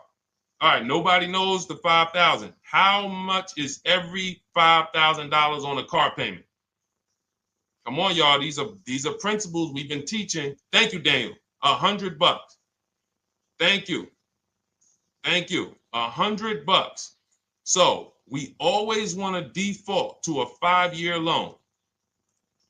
I'm going to tell you why. when you default to a 5-year loan, you're in a safe position. Now, defaulting to a 5-year loan means when I look at a $20,000 car, I'm thinking $400 per month. 5-year loan, every $5,000 is $100 per month. If worst case scenario, I'm trying to get a little bit more car, then I'll go to a 6-year loan, but that's the max. I'm not going past a 6-year loan on a car. That's like going to a 40-year mortgage on a house. They're available. It's not a good idea. So when we look at these, you say to yourself, wow, a $50,000 car, that should cost him, if he did no, remember, this is a no money down deal. We're just looking at how much money we're putting in these cars. That car would cost him about $1,000 a month if he purchased it, 5-year loan, no money down. Which is why when people purchase their cars, what do they typically do?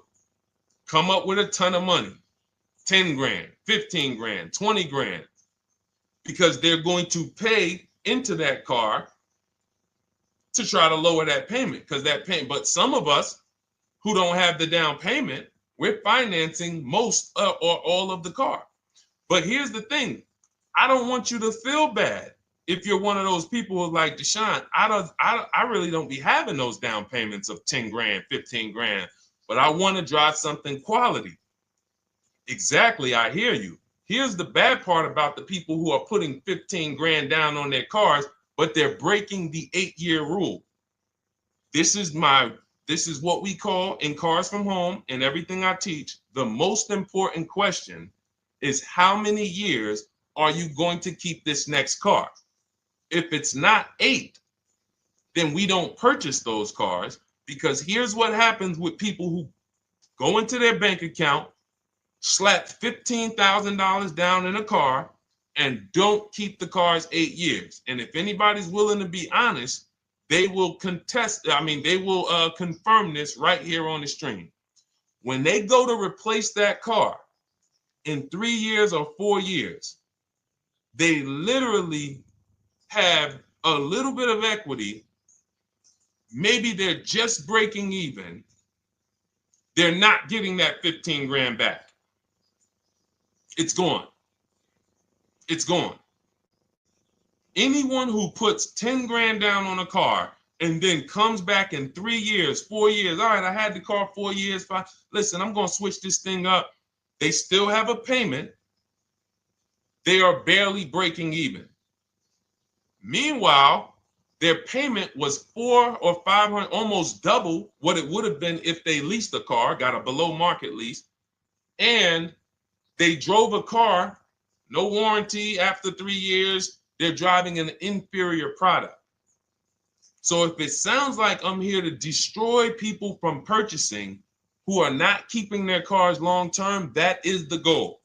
Because as long as you are buying cars that you're not keeping 8 years and you buy them, you turn around and you replace them, you are going to continue to spend way more money than people getting below market leases like Ken and like a lot of other people I'm going to show you on the stream. Lots of other people. Look, dealer American Senior Benefits Plan. He's enrolled with us under his company name. Dealer MSRP on this car was $36,300. 2025 Kia Sport X line. MSR boom 561. Monthly payment is $400. Use the system back and forth. Got $400 a month on a 2025 $36,000 car. Once we put our taxes and fees in that would be a $700+ payment. $700 payment. He's paying $400. And y'all wonder why people are losing cars. $300 more per month to drive the same car? It's ridiculous. Imagine somebody like you, when you learn, now you're pulling up. I'm going to tell y'all one more story, and then we'll go into some more questions, because you might not remember what I'm saying. So those of you who have the book, you got this for the rest of your life. But you will remember, hopefully, a story. I'll tell you about my neighbor. So my neighbor finds out that I'm into this car business and that I educate. And he said, hey, Deshone, I was watching some of your videos and I come across this 8-year rule that you teach. And his wife had actually had a Kia Telluride. Popular vehicles, probably been one of the most popular SUVs, that the Palisade, since 2007, 2019. Super popular vehicles. People were charging $5,000 over sticker for them during the pandemic. People were paying it. We were getting them at discounts. Now, his wife totals the truck. She has an accident, totals the truck. She's fine. Truck is totaled. He was financing it. He said, Deshone, I see this 8-year rule thing, man, and I don't keep my cars 8 years. I said, okay. He said, so I'm thinking I should, like, you're saying I should be shopping for a lease on my next one. I said, exactly. I said, make sure you get multiple offers, because if you just walk in and say, hey, work me up a lease, they'll give you the same payment you had on the purchase. And then they'll tell you something ridiculous that they want you to believe, like, hey, the lease is the same price as the purchase, so you might as well just purchase it. And people believe this stuff. Now, I said, you get multiple offers, stay at home. He calls me, he says, Deshone, I got the new version of the Telluride, new. I'm paying $479 a month. He's $497, and then he said, I think he put down like $1,000, bring it down to $479. $497. He was just paying $800. Do you think anyone can tell him anything about leasing? He's pulling up in the same exact truck. In fact, the newer version.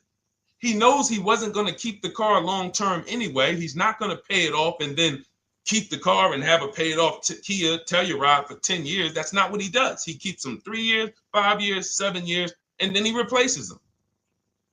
So why is he paying $800 a month for years, no warranty, when he could be driving brand new ones for $497 a month, problem free? But as I said, some people are determined to pay more. But the people who, once you get this leasing thing, if you're not keeping your cars, it will change your life. Now, again, I got a car I'm purchasing, we're keeping it. Anything you are buying, keeping 8 years, forget about leasing. It shouldn't be a thing. Who keeps their cars more than 8 years? Let us know. You're an 8+ year person, let us know. In fact, I don't even want to ask it. Who has a car right now that they've had more than 8 years? And then we'll answer. I want to get Kathy's question too. And then let's get some purchase questions. Let's get some used car questions. Let's get some bank financing questions. We do it all here. But one of the most misunderstood subjects is this leasing thing, and it is costing you guys thousands of dollars every year.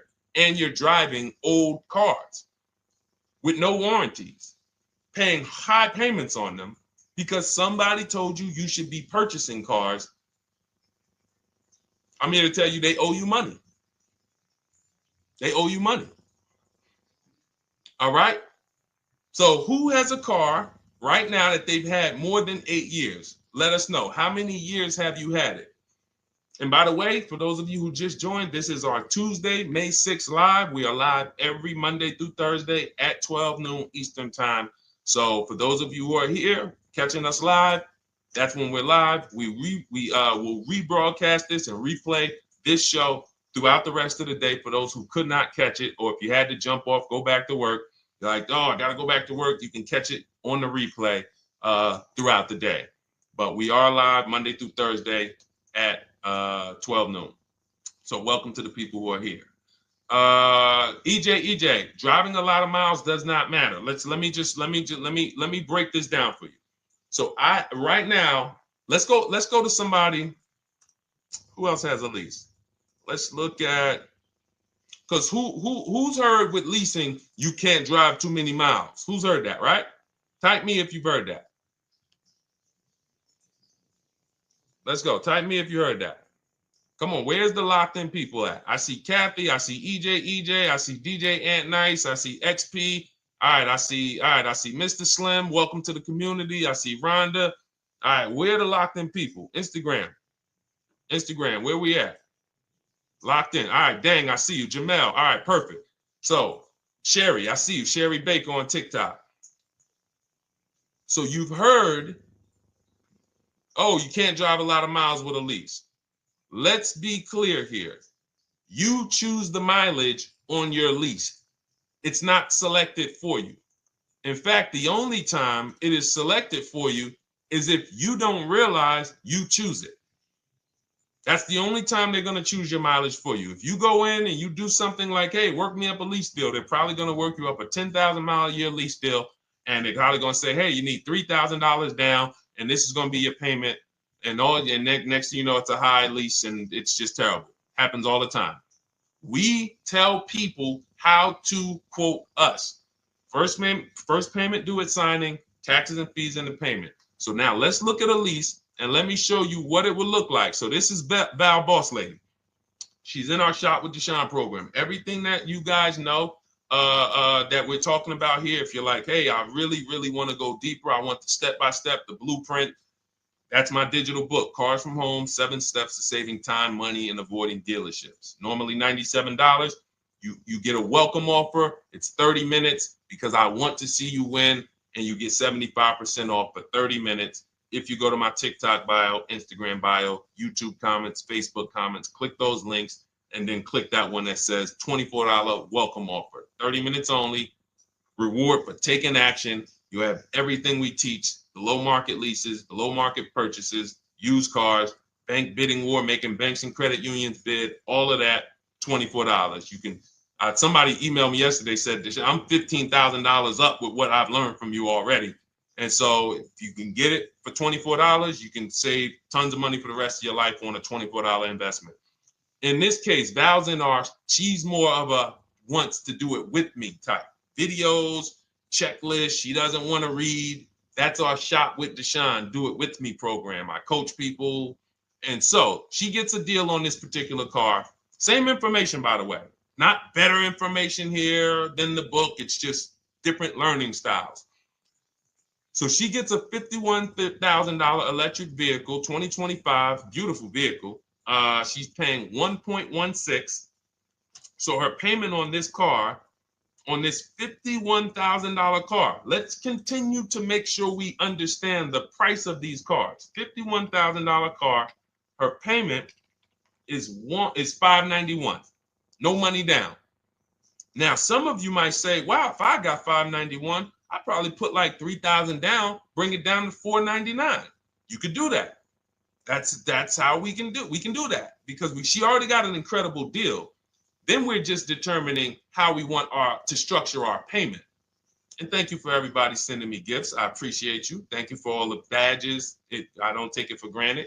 And thank you for everyone who's hit the like button. Those of you who are double tapping the screen. Every time you hit something on TikTok, you like it, you double tap the screen, you keep running those likes up. We appreciate you. It does matter. It helps spread the word.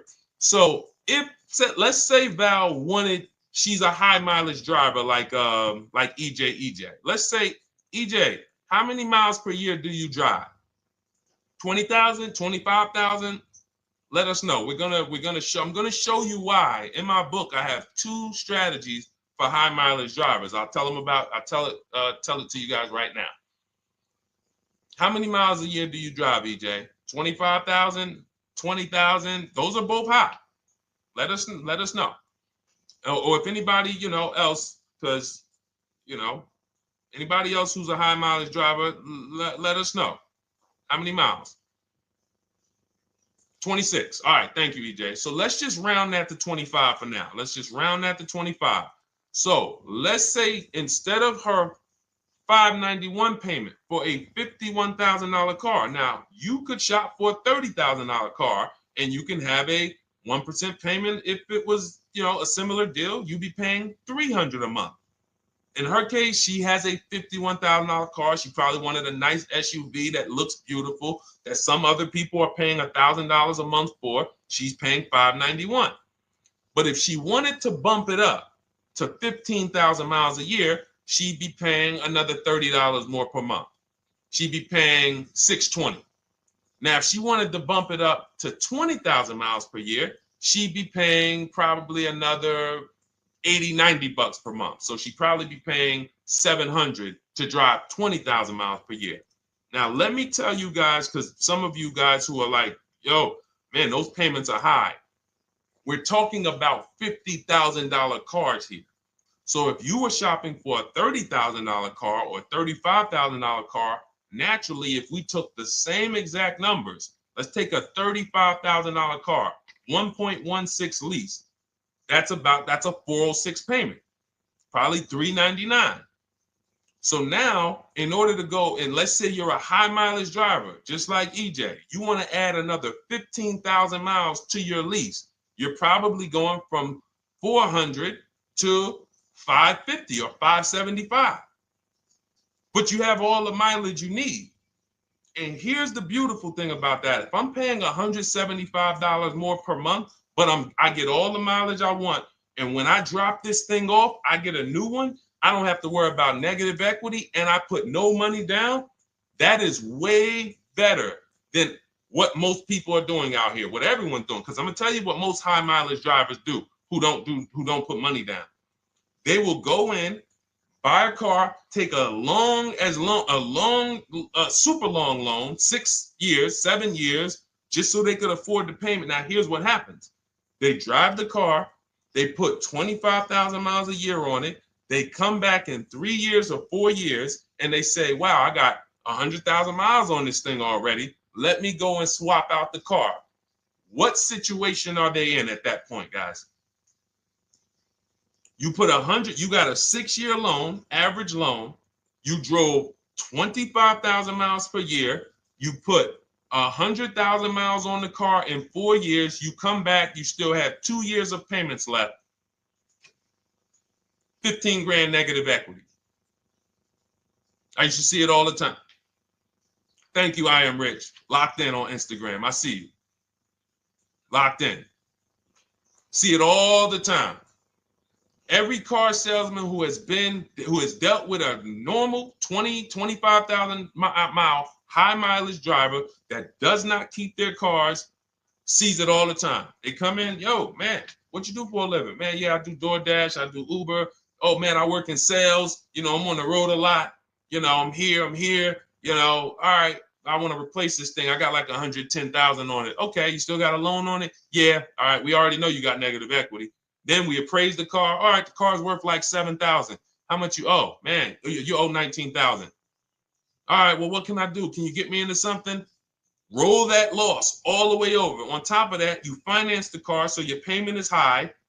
You finance the whole car, so you're paying a high payment compared to if you had leased, just literally shop for your leases, added your miles to the lease that you needed. You're paying $175 more per month. You got a brand new car. And I'm going to tell you, I did not make this up. I learned this from someone. A lot of what I'm teaching you, I learned from my clients when I was in the dealership. This guy, I worked at Hyundai for six weeks. Man, this dealership, the owners got indicted. I got out of there. Way before the owner got indicted. It just had straight up highway vibes, like the worst you could ever imagine. As I was in there for 6 weeks, I was a manager. I enjoyed being a manager. We did a lot of deals in my department in 6 weeks. But I said, I am out of this place. Anyway. But I learned something very valuable there. We had a client a customer was returning his lease on his Hyundai Sonata. Guy comes and I'm grounding the lease. I'm doing the paperwork for him. He has 72,000 miles on the car. 72,000 miles. I said, how the heck? I said, you lease this? He said, yeah, I always lease. That's all I do. He said, I used to buy my cars every single time I came. I had to put large down payments, 10 grand, and then I'm still having negative equity when I come to trade it in. I'm having high payments. It's ridiculous. I looked at his payment, and let's say the average payment for a good deal on a Sonata at that time was $300, $325, whatever it was. He was only paying like $550. He was only paying like $150, $175 more per month. He had a 25,000 mile a year lease. And that's what he did. I drive these cars. I'm on the road. Boom, boom, boom. I change my tires. I do my maintenance. 3 years. It's a fixed cost. There's no variable cost. I don't have any surprises. I'm not getting hit with a negative equity bill that I got to transfer, which means when I transfer my negative equity, I get less car on the next transaction. Because if I got to bring over 15 grand of negative equity, that's probably 300 a month that I'm paying for my old car when I get my new car. So if my new car was 400 a month, but my negative equity is another 300 a month, I'm getting less car for my money because now I got to take all those losses and bring them over to my new car. This is high mileage drivers and people who don't understand leasing. That's why you're losing so much money. And when you just flip the switch and realize Deshone is not talking to me emotionally, I am not talking to you about never do this, never do this, like these other people who say this, do this. This is how you buy a car. They never talk numbers. Y'all notice that? You notice that, right? You never hear them talk numbers. It's always never do this, always do this. This is the worst way to do this. This is the most expensive way to do this. This costs you the most money. They never talk numbers, though. That's why everything I do is to show you the numbers. Thousands of transactions since 2006 in the car business, helping people the last 4 years all around the country. This is the numbers that they might not understand. So if you're not keeping your car 8 years, it does not matter if you drive 20,000 miles a year, 25,000. You should be looking at a high mileage lease. Or my second strategy for high mileage drivers is this, because some of you want a nice car. This is for my people who you're like, man, Deshone, I'm on the road. I got my car that I do my work in. I kind of, slep it around. I don't really want to lease something and then put, that wear on it. I got stuff. I'm throwing bags in the back, whatever it may be. There's a strategy we created called 2 cars, 1 payment. And what will happen is your first car will be a purchase. And if you have an existing car, you're going to keep that. So let's say you have a car now, you're driving a lot of miles, you're doing your 25,000 miles a year. You pay that car off. You keep that car, and then you go and you lease you something nice, regular mileage. So you might get a 12,000 mile a year lease, and then you drive 12,000 in your mileage car, 12,000 on your nice car. Because some people are like, I want a car that I could, when I need to go somewhere nice, this is what I want to drive. When I'm with my family, this is what I want to drive. But when I go to work 5 days a week, I'm going to drive my mileage car, 3 or 4 of those days, and then I'll take the lease maybe 1 of those days, and I'm splitting the mileage. You still have 1 payment. It's low. And then every couple years, you replace the mileage car or you replace the lease car, and depending on when the lease is up. But you want to keep that, and that mileage car should be something that will last. Ideally, something that you can get 200, 300,000 miles a year out of that car. Because that's what that car is there for. Man, I'm hopping in this thing, man. Oh, transmission went out at 170,000 miles. Go get you a rebuilt transmission. Boom, boom, drop it in there for $2 grand. Get another 80,000 miles out of that car, but you still got your lease car, and you're just splitting the mileage. Both of those are short-term strategies for high mileage drivers. That is not for long-term people. If you're a long-term person, I keep my cars 8+ years. Forget about leasing.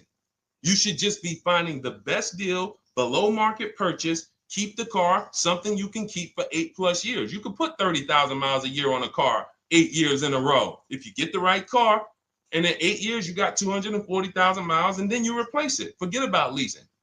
This is only for you guys not keeping your cars 8 years. You're getting killed on depreciation. You're paying tons of money.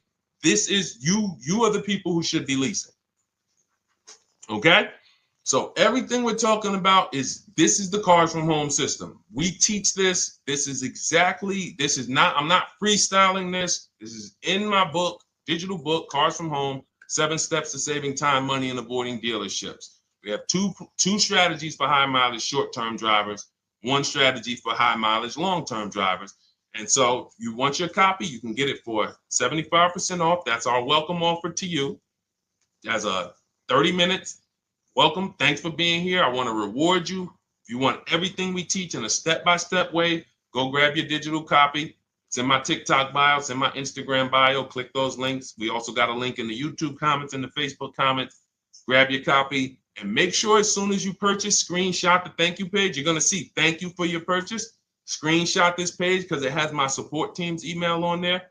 And then there's a link for you to open the book right there. You can save it right to your computer or right to your phone. Okay. But and we also have a special for those of you who are like Deshone. What about that, video checklist and coaching program? That's lifetime access to my video checklist. You're like, maybe Deshone, I don't really read. I like step-by-step videos. And also, I want to be in your Facebook group. We have 1,600 people before you that are in that group. 2,300 people that are shopping with us that have a lifetime access to our video checklist. We have a $200 special for that welcome offer. And so I'm always about rewarding people for taking action with a special offer. It's limited time though. And so get in where you fit in. All right, let's keep it going. Thank you, Corey. Said amazing knowledge. Thank you. And I'm glad I saw somebody said that's a great idea with the 2 cars. Thank you. It's a great idea. All right. You've convinced me to lease my next vehicle. Awesome. Awesome. Does your service shop for lease terms on the car? Absolutely. If you qualify for done for you, that means you just want to relax. That means we only shop for new cars and leases for people, new purchases and leases. And you have to have a FICO score over 670.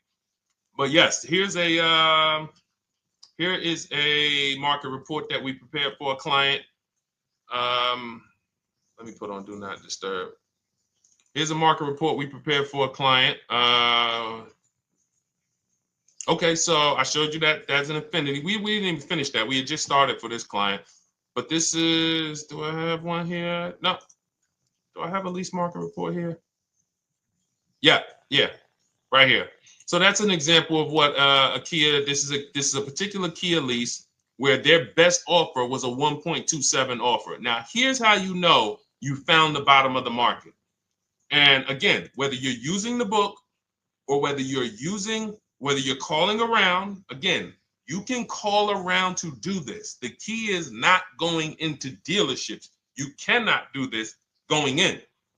Once you get your offers, you know you found the bottom when your best offer is between $150 to $200 less per month than your worst offer. And if you're purchasing, you should see a spread of between $3,000 and $5,000 minimum between your best offer and your worst offer. That's when you know you've shopped correctly. Because until you find the 80% dealers, you have not shopped correctly. If you're like Deshone, these prices still seem close. You have not found, you're talking to the 80%. You haven't found the 20% yet. Because the 20% is going to be that $3,000 to $5,000 less than the 80%. That is just the numbers. That's the way it works. So yes, so when some cars you're going to see that the lease program won't allow for a 1.1% lease. The best offer, like, we've shopped Hyundai Palisades for years. And I got my dad one back in November. And his best offer is like around 1.3, 1.28. That's the best I've ever seen on a Palisade. I've never seen a 1.1 on a Palisade. I've had people in our Charles. Some of you know I posted pictures of him when he got his Palisade last year. We clear out the old pictures because we got a bunch of new people with 2025. So we're not going to sit here and talk about 2024s anymore. We got Ken, we got Melissa, we got Sheree, we got a bunch of new people, just Ralph. We're not going to, but I do remember posting Charles who got his Palisade and he's like, he shopped, used the system, got his multiple offers. Best deal was 1.3. So that's where it comes in at because of the lease program. That dealer is already taken off to win the bid, probably taking off $5-6 grand. But if they don't have more rebates and more incentives and a better, then it's not going to lead to a 1% lease. So the 1% leases come from major incentives. Maybe sometimes they have too many of the vehicles. They want to move them. Lots of bank support. But what I tell you is you should be looking for between 1.25 and 1.5. That's how you should budget for a lease, between 1.25 and 1.5. That's a great deal. And if it has a really aggressive lease program, once you get your bids, you're going to see it fall under the 1.25. You see it fall into 1.1, 1.2. but we don't know what the lease program will be until after we shop for that vehicle. Okay?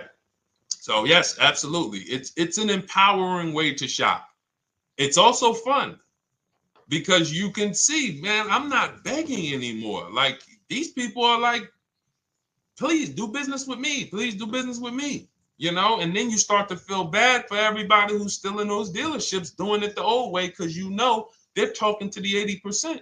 There's no way they can win. They don't even know there is an 80% to realize that's who they're talking to. So when the dealer says, all right, I'll take off $4,000, they're like, wow, I won. Man, the dealer took off $4,000. But if they saw the whole market, they would understand that that dealer actually is overpriced by $7,000, $10,000. So taking off the $4,000 means nothing. It's just sad. It's a sad thing. And that's why I spend my time trying to convert you guys from negotiating one-to-one to getting multiple offers so that you can see for yourself. All right. Thank you, Julie, name Richardson. Thank you for sharing. XP got the number 2 gifted badge. Forgive me because I don't really know what that means, but I just know that's what it's saying. So I appreciate it. Thank you, Corey22. Sherry Baker, thank you so much. Number 1 gifted badge. All right, let's go to some more questions. We got some more questions. Dolan, I'm sure you got a lot of them. And what I'm going to do for the rest of the broadcast is just try to do rapid fire questions and answers. Okay. And if you guys want me to go deeper on any particular subject, then just feel free to say, hey, could you go deeper on that? How do you get a car loan with bad credit? Well, we have a resource. It's not our company. We have nothing to do with them. But we always try to stay up to speed on who's financing people with bad credit, because the goal is you don't want a dealer controlling your financing. Somebody just came up to me. He's a neighbor. He's like, aren't you in the car business? I said, well, yes and no. He's like, well, listen, I got a connect to Acura. Anybody you send me, they get anybody approved, I'll give you $1,000. I said, okay, cool. Thanks for the information. For them to give me $1,000 just for sending the customer, and he's also a middleman, he's not a salesman, how much money are they making on the customers? If they're going to give me $1,000 just for sending someone with bad credit to them, how much are they making on the deal? Arms Reach, congratulations. Just got my book. You use it when, please send me your email testimonial. Well, as you use it, just as you do your equity assess, everything, email me. Congratulations. How much are they making? We can imagine, right? If they're giving me $1,000 just for bringing them the customer. So this is what happens when you let the dealership control the loan. Because why do we separate? All right, I'm going to break something down I call the 3 pillars of great car deals. Three pillars. You can't get a great car deal without maximizing each pillar.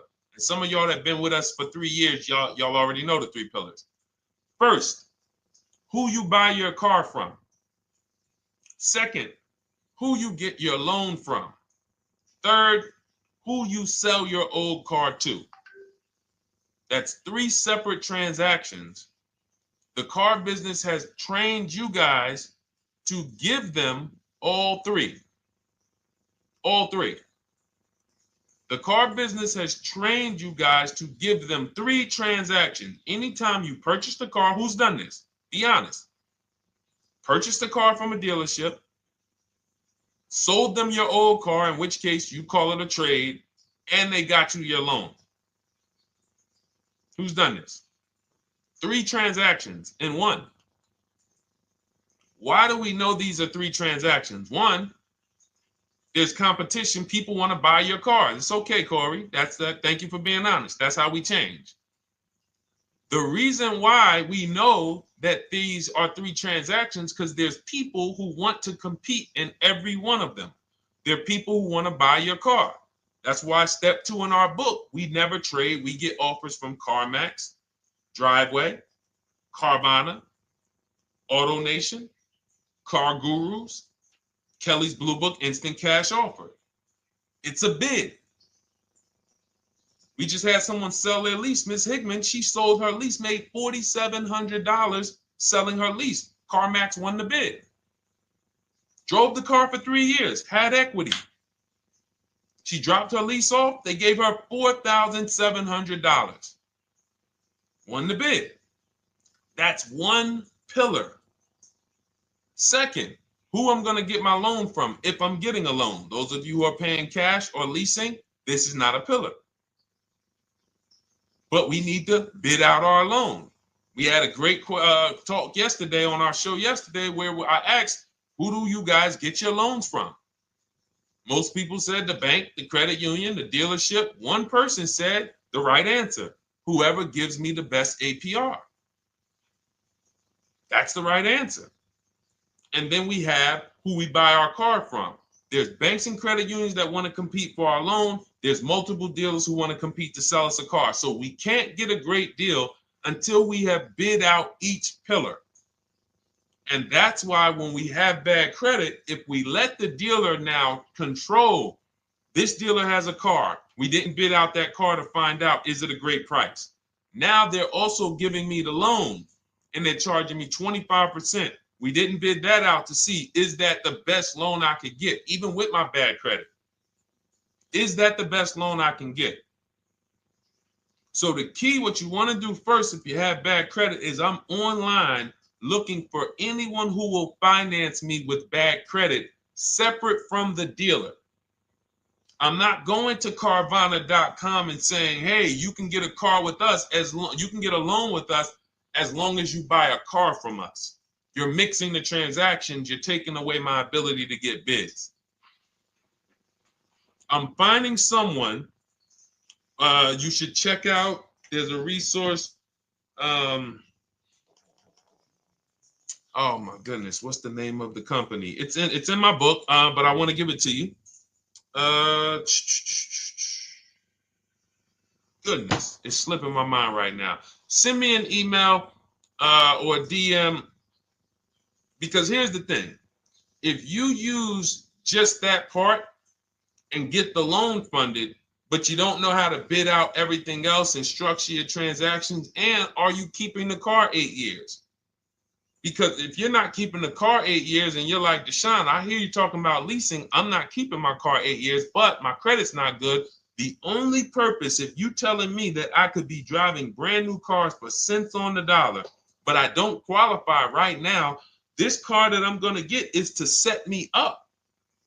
So I'm not going to get a $30,000 car. I'm going to get me a $12,000 car, $10,000 car, the cheapest car I can get a loan on, so I can establish a payment history.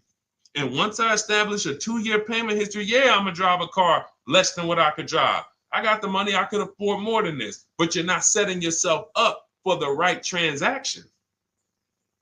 You should be setting yourself up and saying, all right, I'm going to sacrifice with this car, drive something that I know this is not my ideal car, but I'm going to build 2 years of payment history. So when I go and I swap into my lease in 2 years, I'm out with a brand new car. I'm paying cents on the dollar, and I won. But it was a plan. It was a long-term plan. This is the second most expensive purchase of your life. You can win every single time, or you can lose and set yourself and your family back 5 to 10 grand each car or more. Every time you get a car, it's 5 to 10 grand more you're coming out of your family's bank account than what could have. Then you got the car breaking down. Now you got tow trucks, all because you don't have an actual plan you're rolling out. And that's what I see a lot of people do with bad credit. Oh man, I got bad credit. I'm just going to go and get me something. I could afford $600 a month. And they go and buy the most expensive car. But because 25% interest is on the loan, they're not getting the most car for their money. Now, 3 years down the road, they're going to pay the high payment, still have negative equity because the interest is so high. And then they go and swap and do it again. And because the payment's so high and the car is older, because they want something fancy, but they really can't get that because, again, the interest is high. That's eating into their budget. Now they're going 3 years down the road. They missed 3 payments. They were late 3 times, so they're no closer to leasing. Credit's still bad. This is disaster. So if you're a long-term person, I break it down for you guys into two groups of people: long-term, short-term. Long-term high mileage driver, short-term high mileage driver, different plan. Long-term bad credit person, short-term bad credit person, different plan. If I'm a long-term person with bad credit, here's what I'm doing: finding the absolute best car I could find, getting bids, either new cars or used cars. We got the strategies for both. You can use the marketplaces, cars.com, Car Auto Trader. We got a whole strategy for how we find used cars, but you find that car, you pay your loan of 20%, 19%, 18%, if that's the best you can get. Because here's what you're going to do. In 2 years, you're not swapping into a lease. In 2 years, you've established a payment history, you fixed your credit, and now what are we going to do? You got a quality car. You're not thinking about trading it. You're not thinking about replacing it. You're like, man, this is my car. It's a great car. I'm just paying daggone 20% interest. What do I do now after 2 years? Now that my credit is good because I got a quality car, dependable car, I'm focused on fixing my credit over 2 years. What am I going to do after 2 years? Anybody?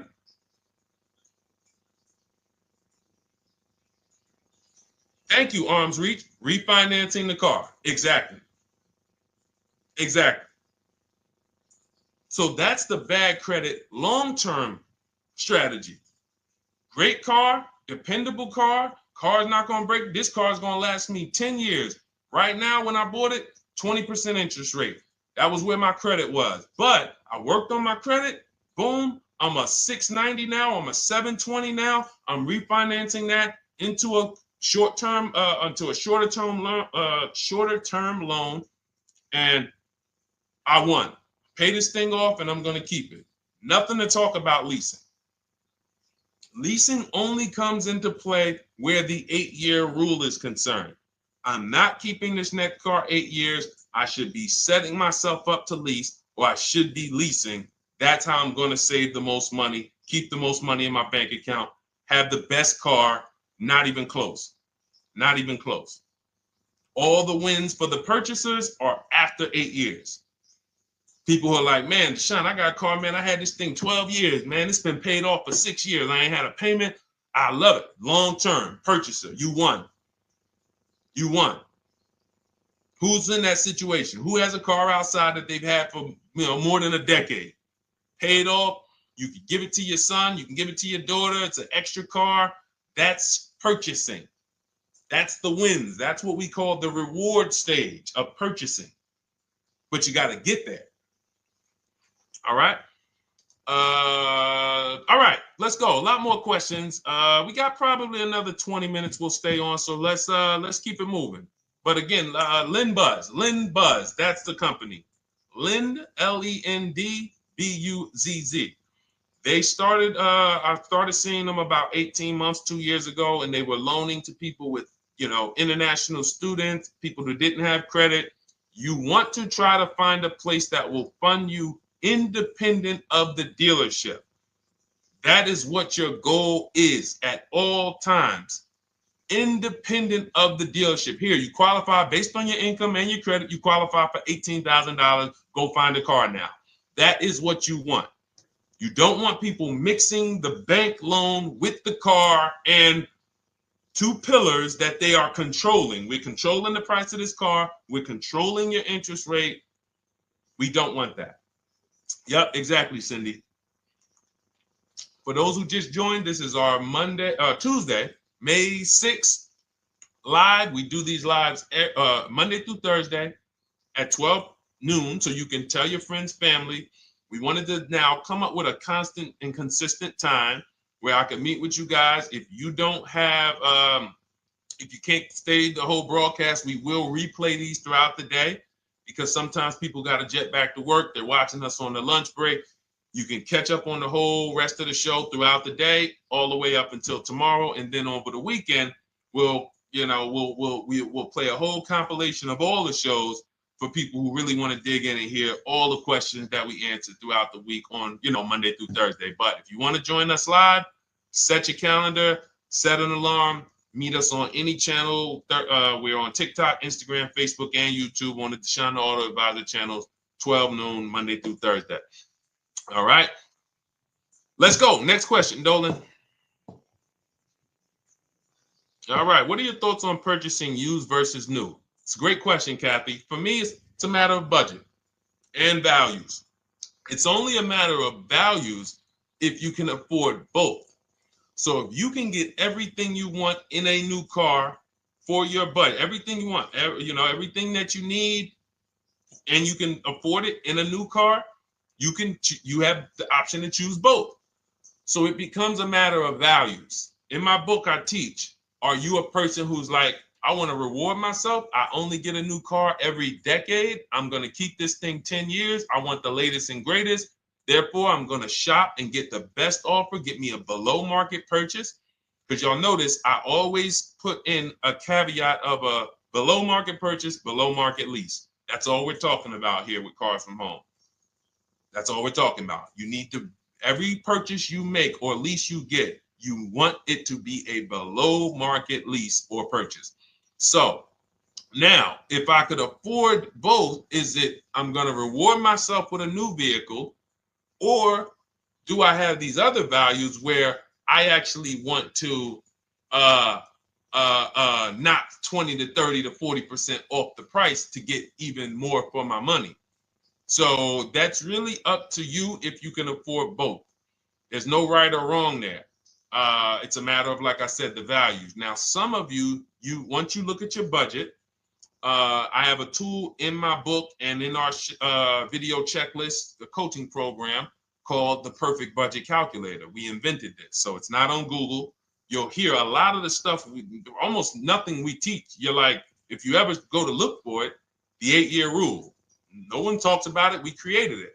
This is our intellectual property that we created to teach you guys to create these boundaries, the rule of 72 and the 10th birthday, 1.5% rule for overpaying for leases.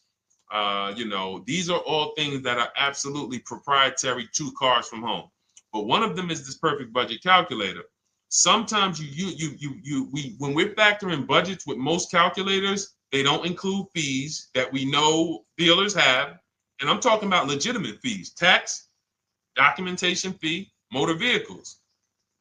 So we're putting our budgets together, but we always get caught out there. Who's had that happen?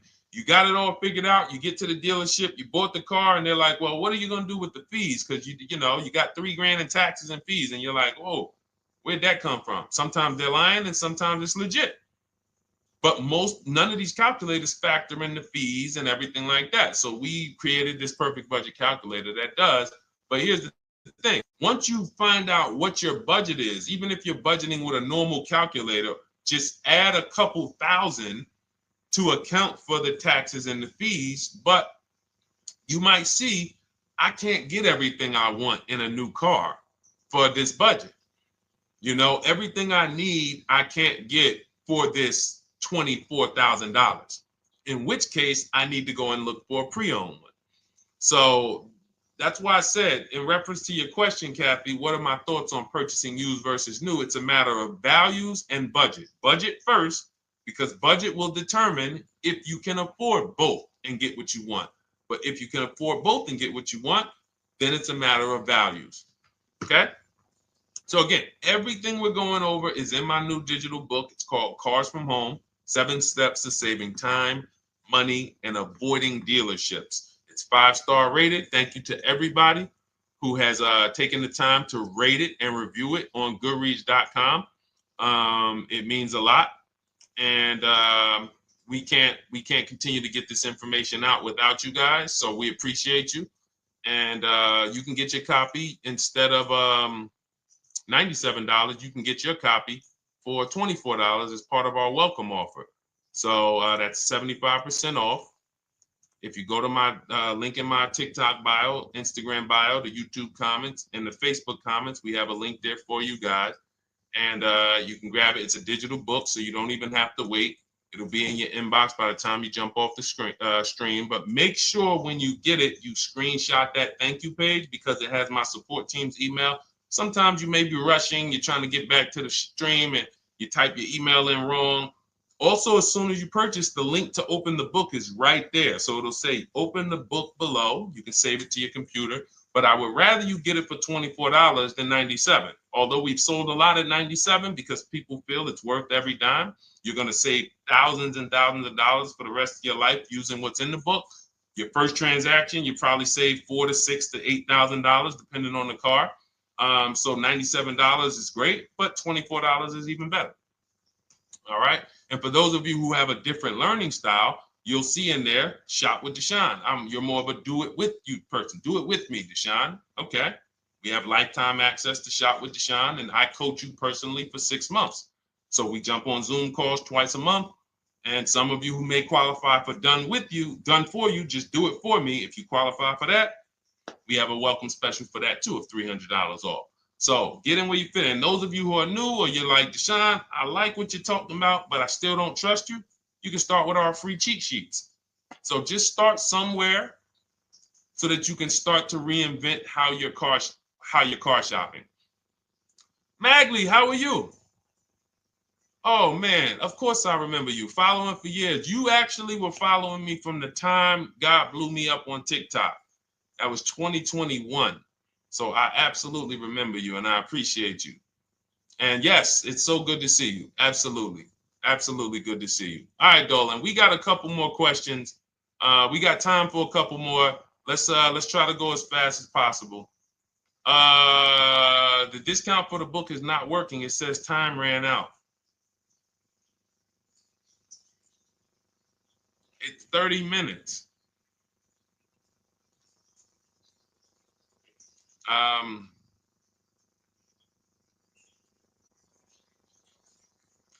don't know. I don't know. Y'all help me out. I don't know what to do with that.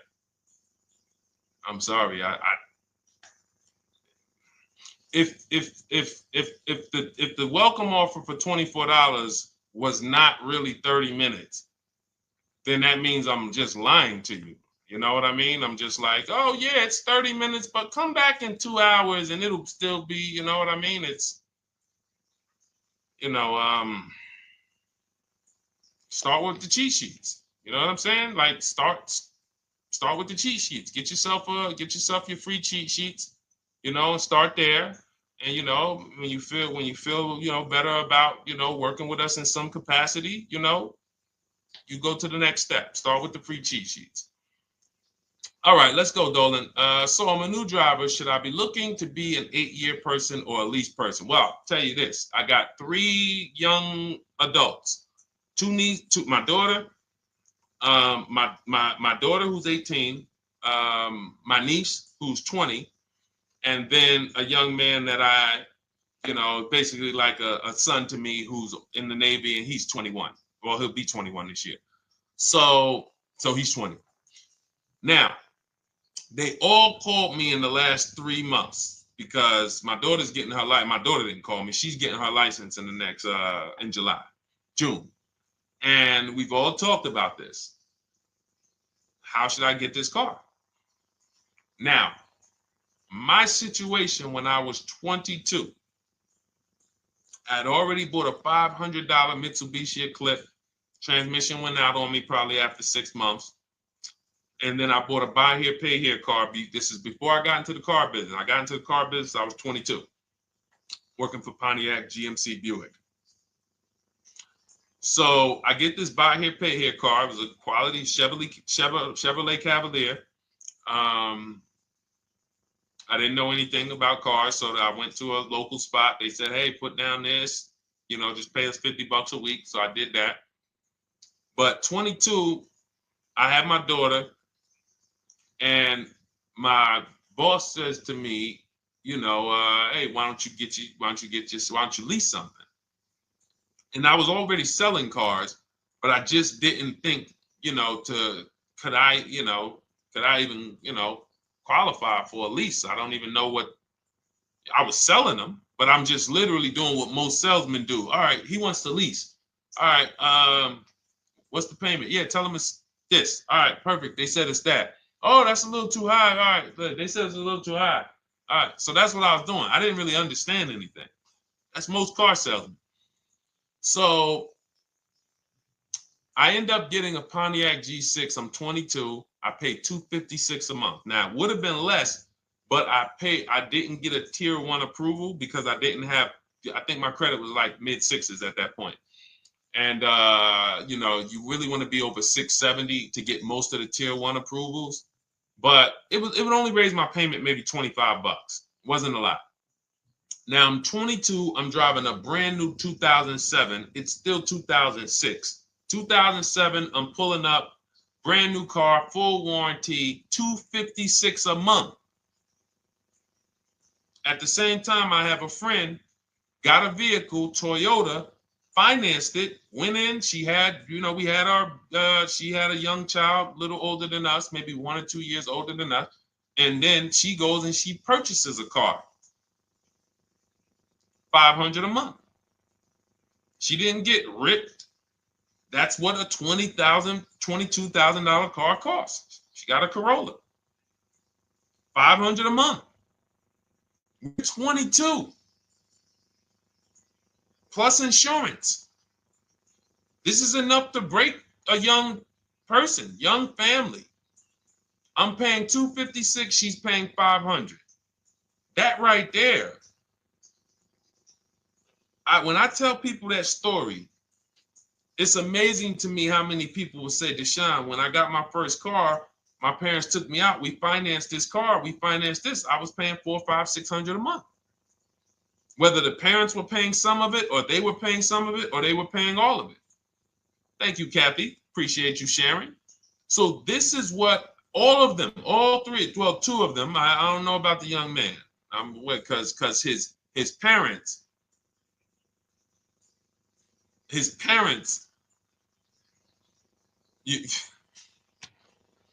I'm not going to override your parents. And if your parents tell you that they think you should buy a used car or buy a good, then okay. But I'm just telling you, when you see my daughter and you see my niece pull up in brand new cars and they have low payments and they don't have to worry about getting stranded on the road, hey, call the tow truck. Do we still have a warranty on this thing? So I would be telling, again, 8-year rule. Because if I've had young people in their early 20s who are like, I'm not even into cars. Like, I'm going to buy this and I'm going to keep this car. Like, I'll keep it 8, 10 years. I don't.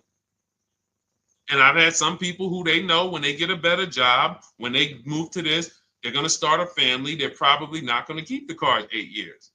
So it still goes back to the 8-year rule. Always. Always. Most young people, most people should be leasing their cars. That's how I did very well throughout my 20s. Praise the Lord, because I did not have high car payments. I didn't have cars breaking down on me where I had to be like, oh man, couldn't get to work today. Not many 20-year-olds, 23-year-olds are keeping cars 8 years. So when you're putting them in used cars, you're really setting them up for failure in a lot of cases, compared to if they were just leasing, getting look, because some people be like, wow, are $300 car payments still out there? Oh yeah, they're still out there. Just you just are shopping for the right car. I know India had her look, Rosalie, she's in our Done With You video checklist and coaching program, like Cars from Home. She's, you know, this is our Facebook group she's commenting from. 3 vehicles she got, all for her sons, all of them. A Nissan Rogue, $399 a month. That's a $36,600 car. She got a Mazda CX-30. That's a $28,200 car. Payments $339 a month. $339 a month. And then she got a Mazda CX-50 for her other son, $40,000. On top, we haven't even talked about the equity and leases and selling leases and, you know, really maximize her equity, because she said she got $6,700 selling 2 of the old leases. $6,700. Drove the cars for 3 years, had equity, bid it out, sold 2 of them, $6,700. You're probably like, Deshone, I didn't even know you could sell a lease. My question is, how much has that cost you? So when you're looking at investing in anything we're doing, be it my book, be it Shop with Deshone, our video checklist and coaching, be it our Done For You program. One thing that we do covers everything. Your first deal, if you're moving, you're gonna be like, shoot, I got everything I just invested back times 10. That's what we hold ourselves accountable to. Just her equity alone, she made $6,700 selling 2 cars. Didn't even know I could sell leases, and I just put $6,700 in my pocket selling 2 leases. Whoa. So $300 payments. Those would be perfect cars for young people. $339, that's with no money down. Imagine if she wanted to put another $2,500 down, bring the payment down to, $275. This is the way to be moving. And those of you who are getting this, are you getting this? If you're getting this, type some dollar signs. Who's getting this? Who's getting this? Type dollar signs in the chat. Who's getting it? Let's go. Who's locked in? All right. I see you, Mario. I see you, Dane. I see you, Terry Carter. I see you. Who's getting this? Who else is getting it? Who else is locked in?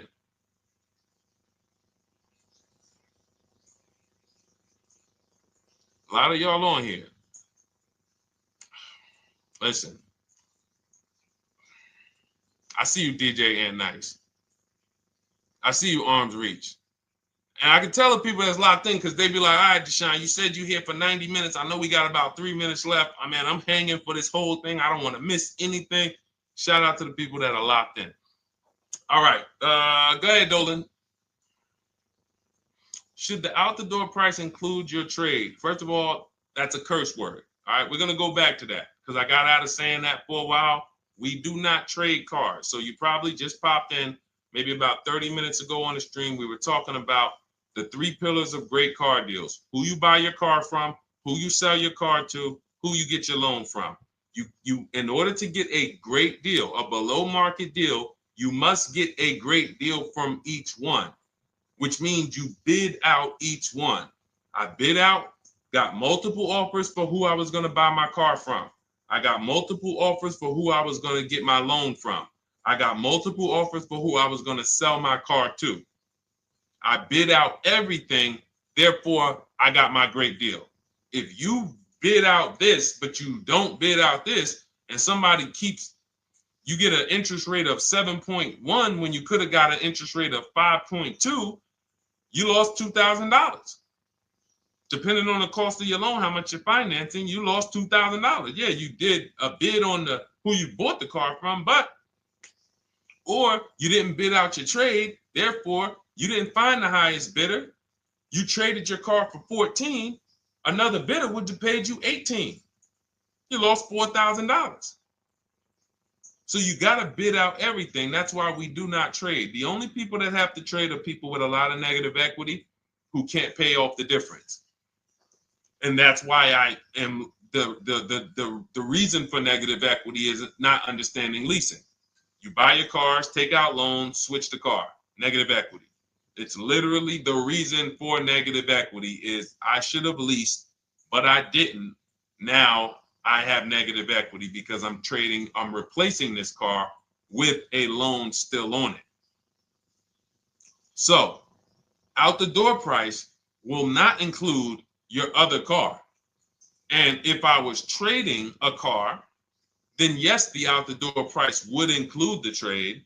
But because we do not trade cars, our out the door prices don't include the trade. Let me show you an example of what our out the door prices look like.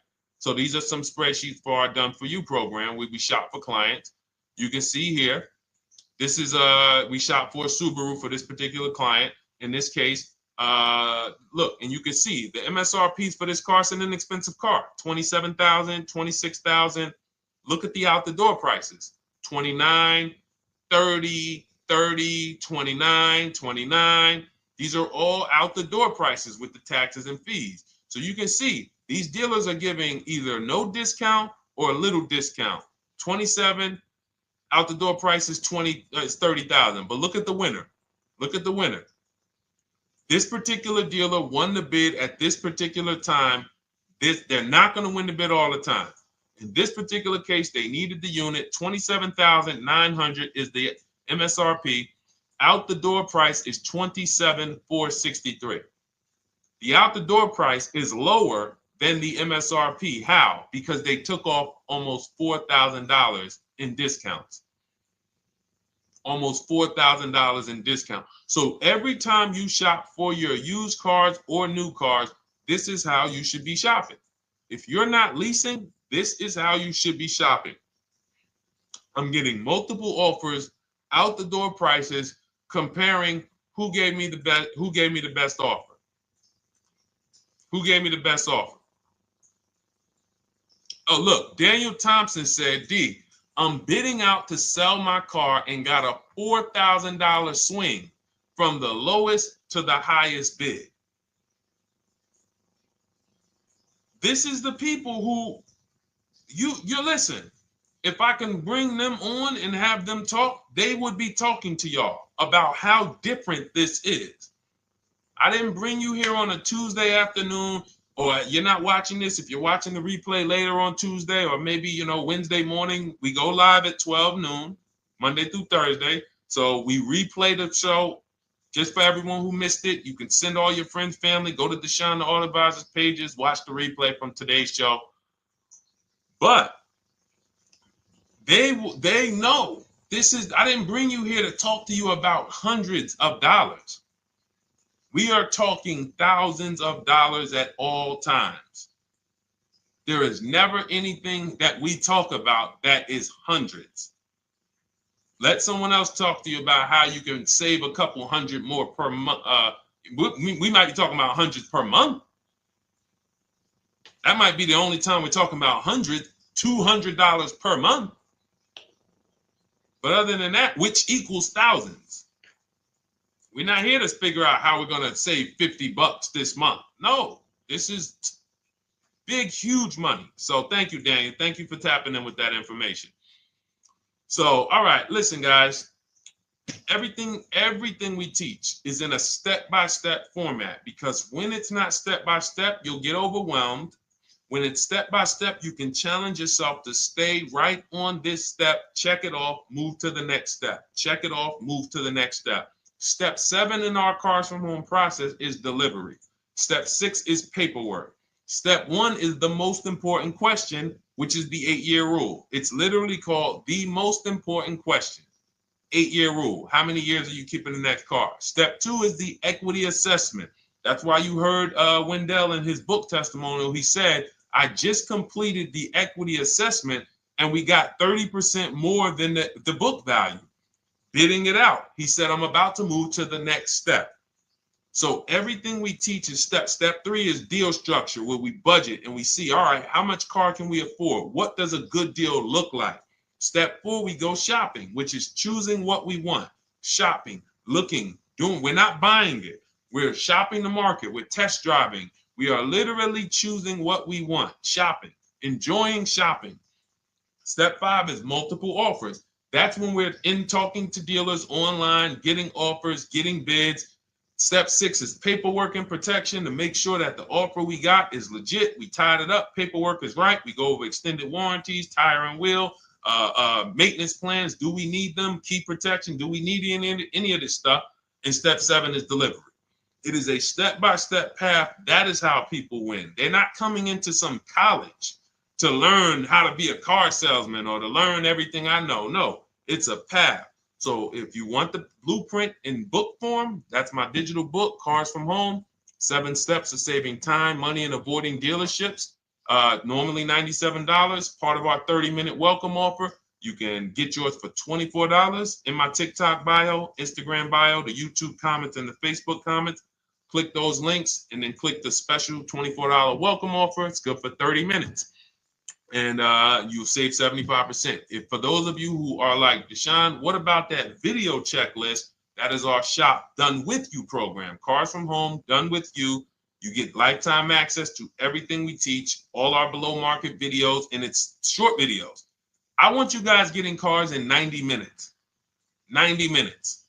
Not shopping. The shopping might take you longer. Deciding what you want, you might be doing that for 2 months. But once you decide what you want, I want you to be able to get below market deals in 90 minutes. That's how I do it. We're not hours and hours to get these car deals. Some of these deals we make in literally 45 minutes over a 3-day period. So that is how we do it. And you'll have access to our coaching program. We do Zoom calls twice a month, first and third Wednesday. And you have a Facebook group with 1,600 people in it that have come before you in the last 3 years. And then for those of you who qualify for shop with done for me, just do it for me, Deshone. New cars and leases only. Credit score has to be over 670 FICO. Book a call with our team. Let's see if we can help you. All of those have welcome specials. The book is 75% off welcome special. Shop with Deshone is $200 off welcome special for 48 hours. And done for you is $300 off for 72 hours. All welcome specials for people to say, all right, I'm taking action. I'm going to take advantage of a lower investment for taking action immediately. And for those of you who you're still new here, you're like, Deshone, I like the information, but I need to get, can I get some free advice first? Let me test out some free advice. You can, of course, go download our cheat sheets, and that's there as well. All of that is in the Cars from Home Toolkit. So always a pleasure. We will be back tomorrow, 12 noon. Please mark your calendars, tell your friends, bring a friend, and we'll continue to, we'll continue to do what we do and try to make sure you guys have everything you need to win every car you get. I want you sending pictures with the numbers. You know you've done it right when every car you get, you have pictures with the numbers. You know people who purchase cars all the time, all post their pictures. Hey, had to upgrade. Oh, just got this. Hey, had to treat myself. Oh, watch it now. But you never see the numbers because they really are not confident in the numbers. They don't want to talk about the numbers. Everybody who shops with us, whether you're getting our book, whether you're using our stuff, and sometimes people who they piece together my social media videos and they'll get it done. But they are sending the numbers. Look at what I paid for this car. Not only did I get a great car, but look at the deal I got on the car. That's when you know, all right, you understand this thing. All right, have a great day, y'all. See you tomorrow. And if you couldn't make the whole broadcast, feel free to watch the replay. We'll be replaying it throughout the day until tomorrow's show. All right, have a great day, y'all. Thank you. God bless you.